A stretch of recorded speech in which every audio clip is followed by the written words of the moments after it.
ये कहानी लेखक की अपनी भावनाओं के द्वारा लिखी गई है। इस कहानी को सुनकर आप अपना मनोरंजन कर सकते हैं। इस कहानी में दर्शाए गए पात्र, उत्पादन और घटनाएं सभी काल्पनिक हैं। कहानी किसी भी व्यक्ति के भावनाओं, प्रथाओं और परंपराओं का अपमान नहीं करती है। ये कहानी पूरी तरह से काल्पनिक है। दोस्तों, सिर्फ आपसे एक ही रिक्वेस्ट है कि आप हमारी वीडियो को लाइक और सब्सक्राइब कर लिया कीजिए, क्योंकि हम इसे बहुत ही मेहनत से बनाते हैं और आप बिना लाइक और सब्सक्राइब किया ही चले जाते हैं। प्लीज प्लीज प्लीज, यह आपका प्यार होगा हमारे लिए। आप हमारे चैनल को लाइक और सब्सक्राइब जरूर कर लिया कीजिए, जिससे हमें लगेगा कि हमारी मेहनत व्यर्थ नहीं जा रही है और आपको हमारी वीडियो पसंद आई, और इसी तरह हम आगे भी अच्छी अच्छी स्टोरी आपके लिए लाते रहेंगे। तो चलिए अब बढ़ते हैं आगे स्टोरी में।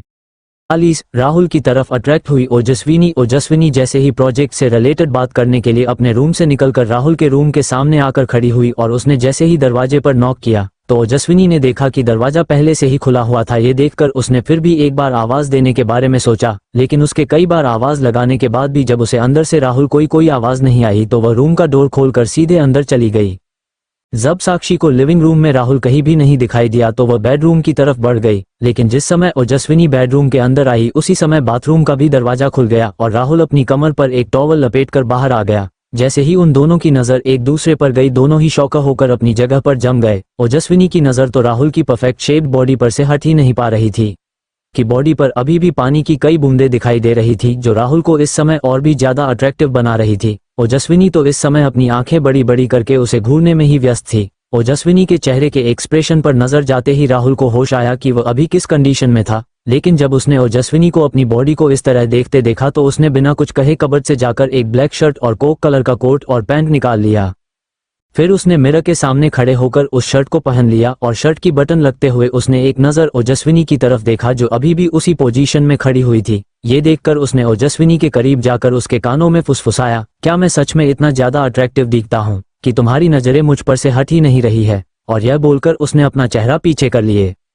ओजस्विनी ने उसके सवाल के जवाब में कुछ कहा तो नहीं, बल्कि अपनी गर्दन हाँ में हिला दी, जिसे देखकर राहुल ने मुस्कुराते हुए अपना मुंह दूसरी तरफ कर लिया। फिर उसने ओजस्विनी से पूछा, अच्छा ये बताओ कि क्या मुझे अपना पेंट भी तुम्हारे सामने ही पहनना पड़ेगा या तुम थोड़ी प्राइवेसी मुझे दे सकती हो? राहुल की यह बात जैसे ही ओजस्विनी के कानों में पड़ी, वह सकपकाते हुए पीछे हट गई, और जब उसे ध्यान आया कि वह अभी अभी यहाँ पर क्या कर रही थी, ये सोचकर ही उसके गाल शर्म से लाल हो गए और उसने हड़बड़ाते हुए कहा, मैं अभी आती हूँ। ये बोलकर वह बिना राहुल की तरफ देखे ही दरवाजे की तरफ भाग गई और रूम से बाहर जाते ही उसने दरवाजा बंद कर दिया। उसके जाते ही राहुल के चेहरे पर हंसी का तूफान आ गया और वह ओजस्विनी के चेहरे को याद करते हुए बेड पर बैठकर अपना पेट पकड़कर हंसने लगा और खुद से ही बोला, सच में यार कितनी क्यूट है ये लड़की। ये बोलकर उसने तुरंत ही अपने कपड़े पहन लिए और रेडी होने लगा। ओजस्विनी, जो कि राहुल के रूम से बाहर आते ही वहां लगे सोफे पर बैठकर अपने सीने पर हाथ रखकर अपने दिल की धड़कन को कंट्रोल करने की कोशिश कर रही थी, जो अभी अभी उसकी हरकतों की वजह से फुल स्पीड में धड़क रहा था। तभी ओजस्विनी ने अपने सीने से हाथ हटाते हुए दोनों हाथों को अपने गालों पर रखते हुए कहा, ये मुझे क्या हो रहा है? मैं इस तरह की स्टुपिड सी हरकतें कर भी कैसे सकती हूँ? अरे यार, अब वो राहुल भी मेरे बारे में पता नहीं क्या सोच रहा होगा, और उसके सामने आते ही मेरा दिल इतनी तेज गति से क्यों धड़कने लगता है, जैसे इसमें कोई बूस्टर लगा हुआ है। फिर ओजस्विनी ने अपने बालों को बिगड़ते हुए कहा, अरे यार, मैं ये सब क्या सोच रही हूँ? तभी उसकी नजर अपने हाथ में पके हुए मोबाइल की स्क्रीन पर जाती है, जिसे देखकर वह शौका होकर खड़ी हो जाती है और खुद को मोबाइल के कैमरे में देखते हुए बोलती है, ये तूने अपनी हालत क्या कर ली है विनी? अगर राहुल ने तुझे इस हालत में देख लिया तो वह तेरे बारे में क्या सोचेगा? ये बोलकर वह इधर उधर देखने लगती है। तभी उसकी नजर साइड में बने एक वॉशरूम में जाती है और वह भागकर सीधे वॉशरूम में जाकर दरवाजा अंदर से बंद कर लेती है। जिस समय ओजस्विनी वॉशरूम में जाती है उसी समय राहुल भी रेडी होकर अपने रूम से बाहर आ जाता है, लेकिन उसे बाहर कहीं भी ओजस्विनी नहीं दिखाई देती है। अपने आसपास ओजस्विनी को न पाकर राहुल खुद से ही बड़बड़ाते हुए कहता है, तुझे भी रेडी होकर बाहर आने के लिए इतना समय लगाने की क्या जरूरत थी? देखा, अब तो शायद वो तेरा इंतजार करते हुए चली भी गई। ये बोलकर जैसे ही वह पीछे मुड़ता है उसे सामने से ओजस्विनी आती हुई दिखाई देती है।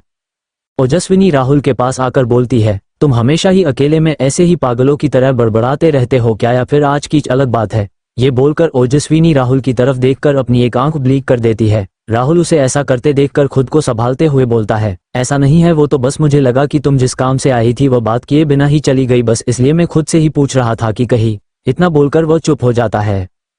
तो ओजस्विनी उससे बोलती है, तुम्हें परेशान होने की जरूरत नहीं है, मैं अपने प्रोफेशन को हमेशा सभी चीजों से ऊपर रखती हूँ। ये बोलकर वह सामने रखे सोफे पर बैठ गई और अपने पर्स में से कुछ पेपर्स निकालते हुए बोली, बैठो ना राहुल, मुझे तुमसे कुछ जरूरी बात करना है। राहुल भी बगल में रखे दूसरे सोफे पर आकर बैठते हुए बोलता है, हाँ बताओ, तुम्हें क्या बात करनी थी मुझसे? ओजस्विनी उससे बोलती है हमें 1 घंटे के अंदर एक बड़ा सा रूम चाहिए है जो इसी होटल के आसपास हो ताकि हमें वहां जाने आने में अपना समय वास्ते ना करना पड़े और उसमें इन चीजों की हमें जरूरत पड़ेगी। ये बोलकर ओजस्विनी उसे एक पेपर थमा देती है, लेकिन राहुल उस पेपर को वही एक टेबल पर रख देता है और खुद सोफे से खड़े होते हुए ओजस्विनी को उठने का इशारा करता है। ओजस्विनी उससे इस बारे में कुछ पूछती उससे पहले ही राहुल उसे अपने साथ हाथ पकड़कर रूम से बाहर ले जाता है और कॉरिडोर के एंड की तरफ वाले डोर की तरफ बढ़ जाता है। राहुल उस डोर को ओपन करके ओजस्विनी को अंदर की तरफ ले जाता है। तब ओजस्विनी देखती है कि वह रूम नहीं बल्कि एक बड़ा सा हॉल है और वहां पर पहले से ही उन लोगों को काम आने वाली सभी चीजें उपलब्ध थी। ये देखकर ओजस्विनी खुश होते हुए राहुल की तरफ देखकर बोलती है, इसका मतलब आपने पहले से ही सारा इंतजाम कर रखा था। राहुल भी उसकी बात सुनकर हाँ में अपना सिर हिला देता है। तो ओजस्विनी सामने रखे प्रोजेक्टर के पास जाते हुए अपना मोबाइल उससे कनेक्ट करते हुए राहुल से सामने रखी हुई चेयर पर बैठने के लिए बोलती है। राहुल समझ जाता है ओजस्विनी उसे अपने डिजाइनर्स दिखा रही है, इसलिए वह भी हॉल की लाइट्स ऑफ करके उस चेयर पर जाकर बैठ जाता है और ओजस्विनी उसे सारा प्रेजेंटेशन दिखाना शुरू कर देती है। राहुल उनकी टीम के बनाए गए सभी ड्रेसेस को देखकर बहुत इम्प्रेस हो जाता है। उनमें से हर एक डिजाइन एक दूसरे से अलग भी थे और एक तरीके से जुड़े हुए भी थे। ये सब देखकर राहुल ओजस्विनी की तरफ मुड़ते हुए बोलता है, तुम लोगों ने इतने कम समय में सारा काम कितनी अच्छी तरह से कर लिया है, वेल डन। ये बोलकर राहुल लाइट्स ऑन कर देता है और वापस अपनी चेयर पर बैठ जाता है। तभी ओजस्विनी उससे बोलती है कि अगर तुम्हें किसी डिजाइन में कोई प्रॉब्लम ना हो तो अभी 2 बजे हमारी टीम के सभी लोग इकट्ठा होने वाले हैं तो हम अपना काम शुरू कर सकते हैं। राहुल भी उसकी इस बात से सहमत हो जाता है। फिर राहुल उससे कहता है, तुम्हें अगर बुरा न लगे तो क्या मैं तुम्हें तुम्हारे पुराने नाम रीति से ही बुला सकता हूँ।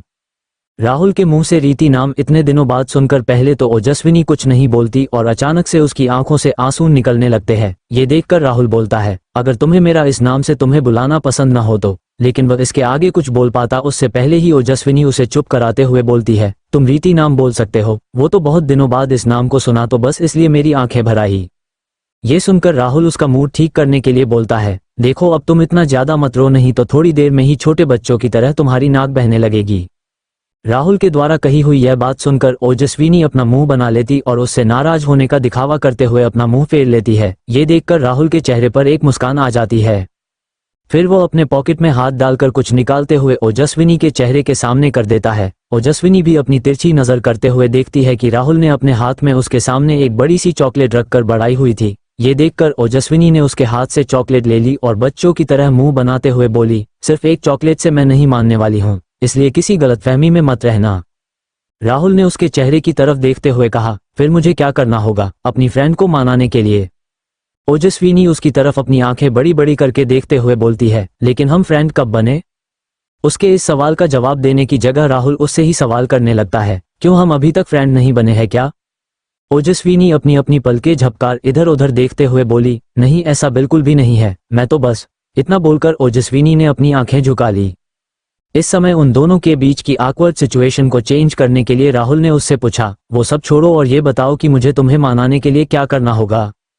ओजस्विनी ने उसके तरफ देखे बिना ही कहा, आज शाम 9 बजे रेडी रहना, हम डिनर पर चलेंगे। ये बोलकर ओजस्विनी अपना पर्स लेकर उस रूम से चली गई और राहुल उसकी बातें सोचकर मुस्कुराते हुए बोला, लोग हमसे अक्सर ये सवाल करते हैं कि हम तेरी किस अदा के कायल हो गए। किसी एक की बात हो तो हम बताएं, जबकि हम तो तेरी हर एक अदा से घायल हो गए। ये बोलकर राहुल भी अपने पॉकेट से मोबाइल निकलते हुए राजीव को कॉल करता है और राजीव के कॉल पिक करते ही राहुल उससे आज शाम 9 बजे के लिए होटल पैराडाइज के रूफटॉप रेस्टोरेंट को बुक करने का ऑर्डर देकर कॉल कट कर देता है और वह भी उस हॉल से निकलकर अपने रूम में चला जाता है। जबकि दूसरी तरफ राजीव अपने मोबाइल की स्क्रीन को स्क्रॉल करते हुए बार बार देखकर यही सोच रहा होता है कि क्या सच में इस समय उसके खड़ूस बॉस ने ही कॉल किया था। तभी एक ख्याल आते ही वह स्तब्ध रह गया। उसने मन ही मन खुद से कहा, कहीं ऐसा तो नहीं कि मुझे पता चले बिना ही बॉस ने अपनी कोई गर्लफ्रेंड बना ली हो और आज उसी के साथ डेट पर जाने की प्लानिंग कर रहे हो। ये सोचते हुए ना जाने वह अब तक अपने रूम के कितने चक्कर लगा चुका था। आगे स्टोरी और भी इंटरेस्टिंग है, लेकिन दोस्तों आगे बढ़ने से पहले चैनल को लाइक और सब्सक्राइब कर लो और 200 लाइक का टारगेट पूरा कर दो। और अगर स्टोरी आपको पसंद नहीं आ रही है तो हमें कमेंट करके जरूर बताइए, जिससे ये स्टोरी हम यहीं पर रोक दें और दूसरी नई स्टोरी आपके लिए लेकर आए। चलिए अब आगे स्टोरी में बढ़ते हैं। Story by SS explainer. 42 Rahul और रीति की डिनर डेट। पूरे दिन अपने एम्प्लॉइज को सारा काम समझा देने के बाद ओजस्विनी जब अपने रूम में पहुंची तो पहले ही शाम के 7 बज चुके थे और बहुत ज्यादा थक जाने की वजह से वह अपने रूम में आते ही सीधे बेड पर जाकर गिर गई और इसी तरह से लेटे हुए उसे पता ही नहीं चला कि कब वह नींद के आगोश में चली गई, क्योंकि इस समय नव्या वहां का सारा काम हैंडल कर रही थी, इसलिए ओजस्विनी को अब सुबह ही उन सभी के पास जाना था। इसलिए वह पूरी तरह से बेफिक्र होकर सो गई थी। लेकिन इन सब में उसे याद ही नहीं रहा कि आज उसे राहुल के साथ डिनर करने बाहर जाना था, जबकि राहुल तो अभी से ही डिनर पर जाने के लिए एक्साइटेड नजर आ रहा था। उसने पहले ही अपने कबर्ड से सारे कपड़े बाहर निकाल कर रख लिए थे और एक एक शर्ट को खुद पर लगाकर आईने के सामने देख रहा था कि उस पर किस कलर के कपड़े अच्छे लग रहे हैं।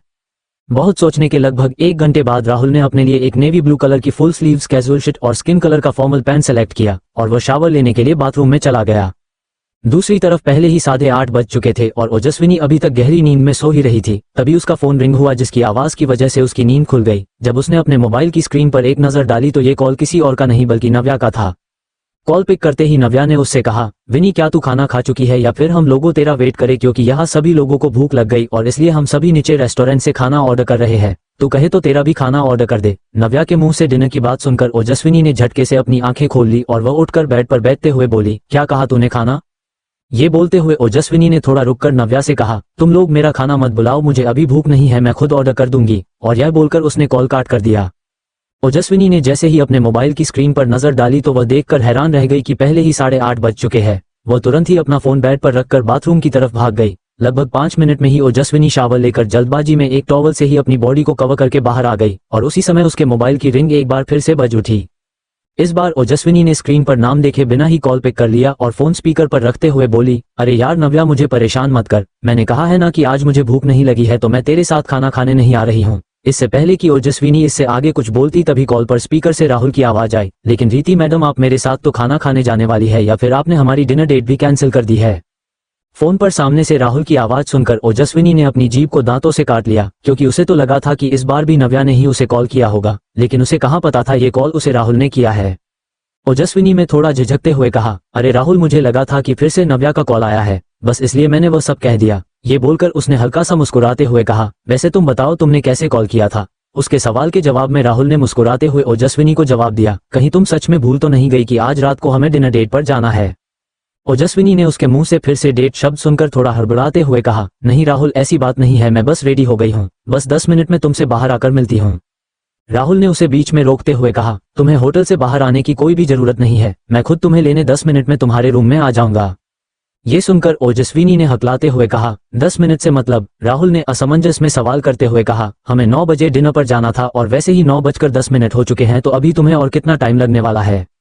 ये सुनकर ओजस्विनी ने मोबाइल में समय देखते हुए कहा, अच्छा ठीक है, तुम 10 मिनट में आ जाओ, मैं तुम्हें तब तक रेडी मिलूंगी। ये बोलकर उसने कॉल कट कर दिया।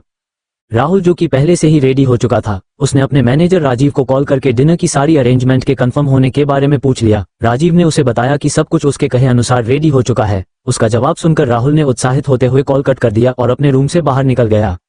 लेकिन अभी भी उसके कहे अनुसार 5 मिनट ओजस्विनी को लेने जाने में बाकी थे, इसलिए राहुल रूम के बाहर खड़े होकर 5 मिनट तक उसका वेट करने लगा।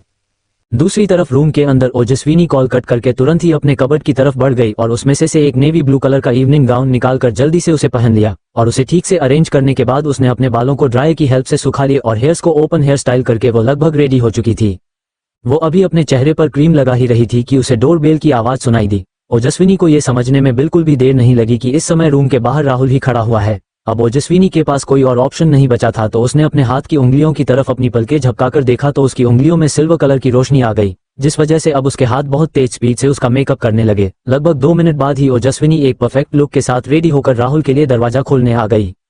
जैसे ही दरवाजा खुला, राहुल अपने सामने खड़ी लड़की को देखकर अपनी आंखें बड़ी बड़ी करके उसकी तरफ देखते हुए उसमें खोसा गया था। तभी उसके कानों में ओजस्विनी की आवाज सुनाई दी, राहुल तुम कहाँ खो गए? चलो डिनर करने चलना नहीं है क्या? ये सुनते ही राहुल अपने होश में वापस आ गया और उसने ओजस्विनी को हाथ से आगे आने का इशारा करते हुए वो लिफ्ट की तरफ बढ़ गया।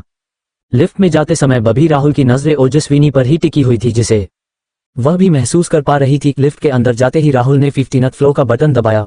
उसे ऐसा करते देख ओजस्विनी उसकी तरफ सांवलिया नजरों से देखने लगी, तो राहुल ने उसे अपनी पलकें झपकाते हुए सब ठीक होने का इशारा किया। ये देखकर उसने एक राहत की सांस ली। आज ओजस्विनी वाकई में बहुत खूबसूरत लग रही थी। हालांकि उसने बहुत हल्का मेकअप किया हुआ था और अपने लिप्स पर उसने लाइट पिबक कलर की लिपस्टिक लगाई हुई थी, लेकिन इतने सिंपल रूप में भी वह बहुत खूबसूरत नजर आ रही थी। टेरेस पर पहुंचते ही ओजस्विनी ने देख कि यह एक ओपन रूफ टॉप रेस्टोरेंट है, लेकिन उसे ये जानकर हैरानी हुई कि आज वहां पर उन दोनों के अलावा कोई भी कस्टमर नहीं था। राहुल के साथ आगे बढ़ते हुए ओजस्विनी ने उससे पूछा, यहाँ पर हमारे अलावा कोई और क्यों नहीं है? कहीं ऐसा तो नहीं कि तुमने हम दोनों के लिए पूरा रेस्टोरेंट ही बुक कर लिया हो? ये बात वैसे तो ओजस्विनी ने मजाक में कही थी, लेकिन राहुल ने उसका जवाब दिए बिना बस एक बड़ी सी मुस्कान दे दी। जैसे ही ओजस्विनी की नजर उसकी इस मुस्कान पर गई, वह समझ गई थी कि उसने जो कुछ भी अभी मजाक में कहा वह सच था, लेकिन उसे ये जानकर हैरानी से ज्यादा खुशी हुई, लेकिन इसका कारण वह भी नहीं जानती थी। एक टेबल के पास पहुंचकर राहुल ने ओजस्विनी के लिए एक चेयर बाहर खींची और उसके बैठने के बाद वह सामने वाली चेयर पर जाकर बैठ गया। उन दोनों के बैठते ही एक वेटर उनके पास ऑर्डर लेने के लिए आकर वहां खड़ा हो गया। ये देखकर राहुल ने ओजस्विनी को खाने का ऑर्डर देने के लिए कहा, लेकिन ओजस्विनी ने मेनू उसकी तरफ बढ़ाते हुए उसे ऑर्डर करने का इशारा किया। तो राहुल ने उससे कहा, मैं तुम्हें वार्निंग देता हूं कि तुम खाना ऑर्डर कर दो, वरना अगर मैंने ऑर्डर किया तो पता नहीं तुम्हें आज क्या खाना पड़ जाए। ओजस्विनी ने उसकी यह बात सुनकर मुस्कुराते हुए कहा, शायद तुम भूल रहे हो कि तुमने ये डिनर मुझे मनाने के लिए दिया है, इसलिए मैं भी ये देखना चाहती हूँ कि तुम किसी लड़की को मनाने के लिए क्या ऑर्डर करते हो। राहुल ने भी हंसते हुए उसे जवाब में कहा, अब इससे पहले तो मैंने किसी लड़की को नहीं मनाया है, इसलिए इस बारे में मुझे ज्यादा कुछ नहीं पता है, लेकिन तुम बोल ही रही हो तो मैं आज तुम्हें अपनी पसंद का डिनर करवाता हूँ। ये बोलकर राहुल ने उस वेटर को अपना ऑर्डर दे दिया। उसके बाद वे दोनों आपस में बातें करने लगे। उनके कुछ देर बात करने के बाद ही कुछ वेटर्स वहां पर अपने हाथों में खाने की ट्रे लिए वहां आ गए। ओजस्विनी ने देखा कि वेटर्स ने टेबल पर जितनी भी डिशेज सर्व की है उसमें से सभी इंडियन डिशेज है। ये देखकर उसके चेहरे की मुस्कान बड़ी हो गई। दरअसल बात तो ये थी कि राहुल को समझ नहीं आ रहा था कि वह क्या ऑर्डर करे, इसलिए उसने अपने मन में जो कुछ भी आया वह ऑर्डर कर दिया। इस समय उनके डिनर टेबल पर kadhai paneer, dal fry, rajma, veg fried rice, naan roti, dry papad, veg pasta, सलाद और मूंग दाल का हलवा ये सब ऑर्डर किया था। ओजस्विनी ने राहुल की तरफ देखकर कहा, मुझे नहीं पता था कि तुम्हारी और मेरी चॉइस इतनी ज्यादा मिलती है। राहुल ने उसका जवाब सुनकर हैरान होते हुए कहा, मतलब? तो ओजस्विनी ने उसे समझते हुए कहा, अरे मुझे ना वेस्टर्न फूड बिल्कुल भी पसंद नहीं है, इसलिए यहाँ आने से पहले मैं ये सोचकर बहुत नर्वस हो रही थी अगर तुमने कुछ ऐसा वैसा कुछ ऑर्डर कर दिया तो मैं क्या करूंगी, लेकिन ये खाना ऑर्डर करके तो तुमने मेरा दिल खुश कर दिया। राहुल ने उसके जवाब में मुस्कुराते दिया। उसे भी यह जानकर अच्छा लगा कि ओजस्विनी को भी उसके जैसा खाना ही पसंद है। तभी राहुल ने ओजस्विनी की तरफ देखकर कहा, अगर तुम्हारा मेरी तारीफ करना हो गया हो तो क्या अब हम दोनों खाना शुरू करें, क्योंकि मुझे बहुत जोरों की भूख लगी है। ओजस्विनी ने भी उसकी बात सुनकर हंसते हुए हाँ में अपना सिर हिला दिया और जल्द ही दोनों अपने डिनर में बिजी हो गए। इस एपिसोड को समझने के लिए पीछे का एपिसोड जरूर सुनने और इसी तरह की और भी रोमांचक स्टोरी को सुनने के लिए हमारे चैनल एसएस एक्सप्लेनर को लाइक और सब्सक्राइब कर लें। अब एपिसोड में आगे 45 डिनर पर दोस्ती की शुरुआत। ओजस्विनी और राहुल होटल पैराडाइज के ओपन रूफ रेस्टोरेंट में डिनर के लिए साथ में गए हुए थे। वहां जाकर ओजस्विनी ने राहुल से खाना ऑर्डर करने के लिए कहा। जब वेटर ने राहुल के द्वारा ऑर्डर की हुई डिशेस टेबल पर लाकर सर्व की तो ओजस्विनी को यह जानकर हैरानी हुई कि उन दोनों की पसंद कितनी मिलती जुलती है। कुछ देर बात करते हुए दोनों खाना खाने लगे। जब राहुल और ओजस्विनी का डिनर हो गया तो राहुल ने वेटर की टेबल साफ करने के लिए कह दिया। जब उनका टेबल साफ हो गया तो एक दूसरा वेटर अपने हाथ में एक ट्रे लेकर वहां आया और टेबल पर उस ट्रे में रखा हुआ केक रख दिया। ओजस्विनी ने जब अपने सामने इतनी अच्छी तरह से डेकोरेटेड केक को देखा तो वह हैरानी से राहुल की तरफ देखने लगी। उस केक पर एक लड़का और लड़की बने हुए थे और एक दूसरे से हाथ मिला रहे थे और दोनों ने सेम उसी कलर की ड्रेस पहने हुए थे जैसी ओजस्विनी और राहुल ने इस वक्त पहनी थी और उस केक पर नीचे लिखा हुआ था, will you be my best friend. ये पढ़कर ओजस्विनी की आंखें नाम हो गई और साथ ही उसके चेहरे पर एक बड़ी सी मुस्कान भी आ गई, क्योंकि आज तक उससे जितने भी लड़के मिले थे वो उसे या तो अपनी गर्लफ्रेंड बनाना चाहते थे या उसके पैसों के लिए उससे शादी करना चाहते थे, लेकिन राहुल ही एक ऐसा इंसान था जिसने उसके सामने से बिना किसी उम्मीद के उसके सामने दोस्ती का हाथ आगे बढ़ाया था। तभी ओजस्विनी ने राहुल की तरफ देखकर मुस्कुराते हुए कहा, जब आज हम दोनों एक दूर के दोस्त बने हैं तो केक मैं अकेली क्यों कट करूं, क्योंकि यह केक हम दोनों की दोस्ती के नाम है, इसलिए इसे कट भी हम दोनों साथ में करेंगे। ओजस्विनी की बात सुनकर राहुल अपनी चेयर को थोड़ा साइड करके उसके बगल में लाकर बैठ गया। ये देखकर ओजस्विनी ने उसका हाथ पकड़ते हुए साथ में केक कट किया और एक दूसरे को वह केक खिलाया। ओजस्विनी के चेहरे की मुस्कान को देखकर राहुल ने मन ही मन कहा, आज हमने तुम्हें अपना दोस्त बनाने का प्रपोजल तुम्हारे सामने इसलिए रखा है ताकि तुम हमारे साथ अपने सारे दुख दर्द बांट सको, क्योंकि एक दोस्त ही ऐसा होता है जिसके सामने हम बिना डरे अपना दिल खोल कर रख सकते हैं। जब तुम्हें भी हम पर भरोसा होने लगेगा तो हम तुम्हें अपने दिल की बात बता देंगे। जब राहुल अपने ख्यालों में खोया हुआ था तो ओजस्विनी ने उसके कंधे को पकड़कर हिलाते हुए उससे कहा, राहुल तुम कहाँ खो गए? उसके इस तरह बोलने से राहुल ने अपने होश में वापस आते हुए कहा, कहीं भी तो नहीं। ये सुनकर ओजस्विनी अपनी जगह से खड़े होते हुए उसके सामने अपना हाथ बढ़ाते हुए बोली, will you be my dance partner for this beautiful night. उसकी इस हरकत को देखकर राहुल ने अपनी जगह से खड़े होते हुए उसका हाथ थाम लिया और वहां बीच में बने हुए एक स्टेज की तरफ ओजस्विनी को अपने साथ लेकर बढ़ गया। स्टेज पर जाकर राहुल ने वहां खड़े मैनेजर को कुछ इशारा किया। तभी वहां पर एक सॉन्ग प्ले हो गया, हो ओ हा ओ हो। जैसे ही सॉन्ग की धुन ओजस्विनी ने सुनी तो उसने हैरानी से राहुल की तरफ देखकर उससे कहा, लगता है तुमने पहले से डांस की तैयारी भी कर रखी, तभी तो बिल्कुल परफेक्ट सॉन्ग प्ले हुआ है। वही राहुल ने मुस्कुराते हुए ओजस्विनी का एक हाथ अपने हाथ में थम लिया और दूसरे हाथ को अपने कंधे पर रखते हुए उसे कमर से पकड़कर धीरे धीरे डांस करना शुरू कर दिया। आजा मैं हवाओं पे बिठा के ले चलूं, तू ही तो मेरी दोस्त है, आजा मैं खलाओं में उठा के ले चलूं, तू ही तो मेरी दोस्त है, आवाज का दरिया हूँ बहता हूँ मैं नीली रातों में, मैं जागता रहता हूँ नींद भरी झील सी आंखों में आवाज हूँ मैं। राहुल ने ओजस्विनी के सवाल को सुनकर उसकी आंखों में देखते हुए कहा, जब किसी को अपने साथ डिनर डेट पर लाया हूं तो इतनी तैयारी करना तो बनता है ना। ये बोलकर उसने प्राउड के साथ अपनी भौहें उठाते हुए कहा, आखिर तुम्हें भी तो पता होना चाहिए कि तुमने किसी ऐरे गेरे को नहीं बल्कि राहुल अग्निहोत्री को अपना दोस्त बनाया है।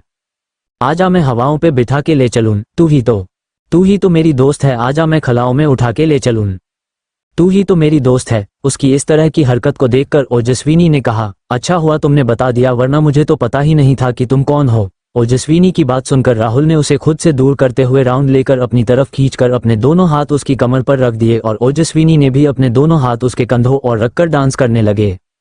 रात में चांदनी कभी ऐसे गुनगुनाती है, सुन जरा लगता तुमसे आवाज मिलाती है, मैं ख्यालों की महक हूँ गुनगुनाते सांस पर, हो सके तो मिला ले आवाज को ले सांस पर। ओजस्विनी ने भी थोड़ा इतराते हुए राहुल से कहा, चलो देखते हैं कि ये राहुल अग्निहोत्री इस ओजस्विनी मल्होत्रा को कब तक झेल पाता है। ये बोलकर ओजस्विनी ने राहुल का सहारा लेकर उसके पंजों पर अपने दोनों पंजे रखकर खड़ी हो गई और इसी तरह उसके सहारे डांस करने लगी।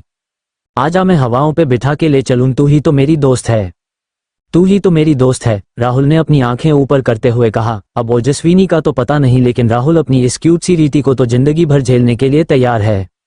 आवाज का दरिया हूँ बहता हूँ मैं नीली रातों में, मैं जागता रहता हूँ नींद भरी झील सी आंखों में आवाज हूँ मैं। ओजस्विनी ने उसकी इस बात को सुनकर राहुल से सवाल किया, अच्छा तुम ये तो बताओ कि तुमने मेरे लिए रीति नाम ही क्यों चुना है। ओ कभी देखा है साहिल जहाँ शाम उतरती है, कहते हैं समंदर से एक परी गुजरती है, वो रात की रानी है, सरगम पर चलती है। राहुल ने हल्का सा हंसते हुए रीति से कहा, इसकी वजह थोड़ी फनी इसलिए तुम हंसना मत, वो क्या है ना, मुझे बचपन से ही अपना नाम बहुत पसंद था, इसलिए मुझे आर वर्ड से शुरू होने वाले नाम ज्यादा पसंद थे, तो बस इसलिए मुझे तुम्हारा नाम ओजस्विनी से ज्यादा रीति पसंद है। आजा मैं हवाओं पे बिठा के ले चलूं, तू ही तो मेरा दोस्त है, आजा मैं खलाओं में उठा के ले चलूं, तू ही तो मेरा दोस्त है। आवाज का दरिया हूँ बहती हूँ मैं नीली रातों में, मैं जागती रहती हूँ नींद भरी झील सी आंखों में आवाज हूँ मैं। राहुल की ऐसी बचकानी सी बात सुनकर ओजस्विनी डांस करना छोड़कर खिलखिलाकर हंसने लगी। तभी उन दोनों ने ध्यान दिया कि सॉन्ग खत्म हो गया है, तो वे दोनों एक दूसरे का हाथ थामकर स्टेज से नीचे आकर अपनी अपनी चेयर पर बैठ गए। तभी ओजस्विनी ने अपने मोबाइल को चेक किया तो उस पर नव्या के 5 मिस कॉल थे। ये देखकर ओजस्विनी ने अपना माथा पीट लिया। उसे ऐसा करते देख राहुल ने उससे पूछा, क्या हुआ तुम्हें। ओजस्विनी ने राहुल की तरफ देखते हुए कहा, अरे मैं यहाँ आने से पहले तो नव्या को इस बारे में बताना भूल ही गई और इस वक्त की कार्ड भी मेरे पास ही है, वो बेचारी वहाँ परेशान हो रही होंगी। ये बोलकर ओजस्विनी नव्या को कॉल करने लगी तो राहुल ने उसके हाथ से मोबाइल ले लिया और कॉल कट कर दिया। ओजस्विनी राहुल से कुछ बोलती उससे पहले ही राहुल ने अपना मोबाइल निकला और किसी को कॉल कर दिया। कॉल रिसीव होते ही राहुल ने कहा, हेलो राजीव, तुम्हारी गर्लफ्रेंड उसके रूम के सामने अकेली खड़ी है क्योंकि उसके पास रूम की चाबी नहीं है, तो क्यों ना तुम आज उसे अपने रूम में रुकने के लिए बोल दो और चाहो तो कल हाफ डे के बाद भी ऑफिस आ सकते हो। ये बोलकर राहुल ने कॉल कट कर दिया।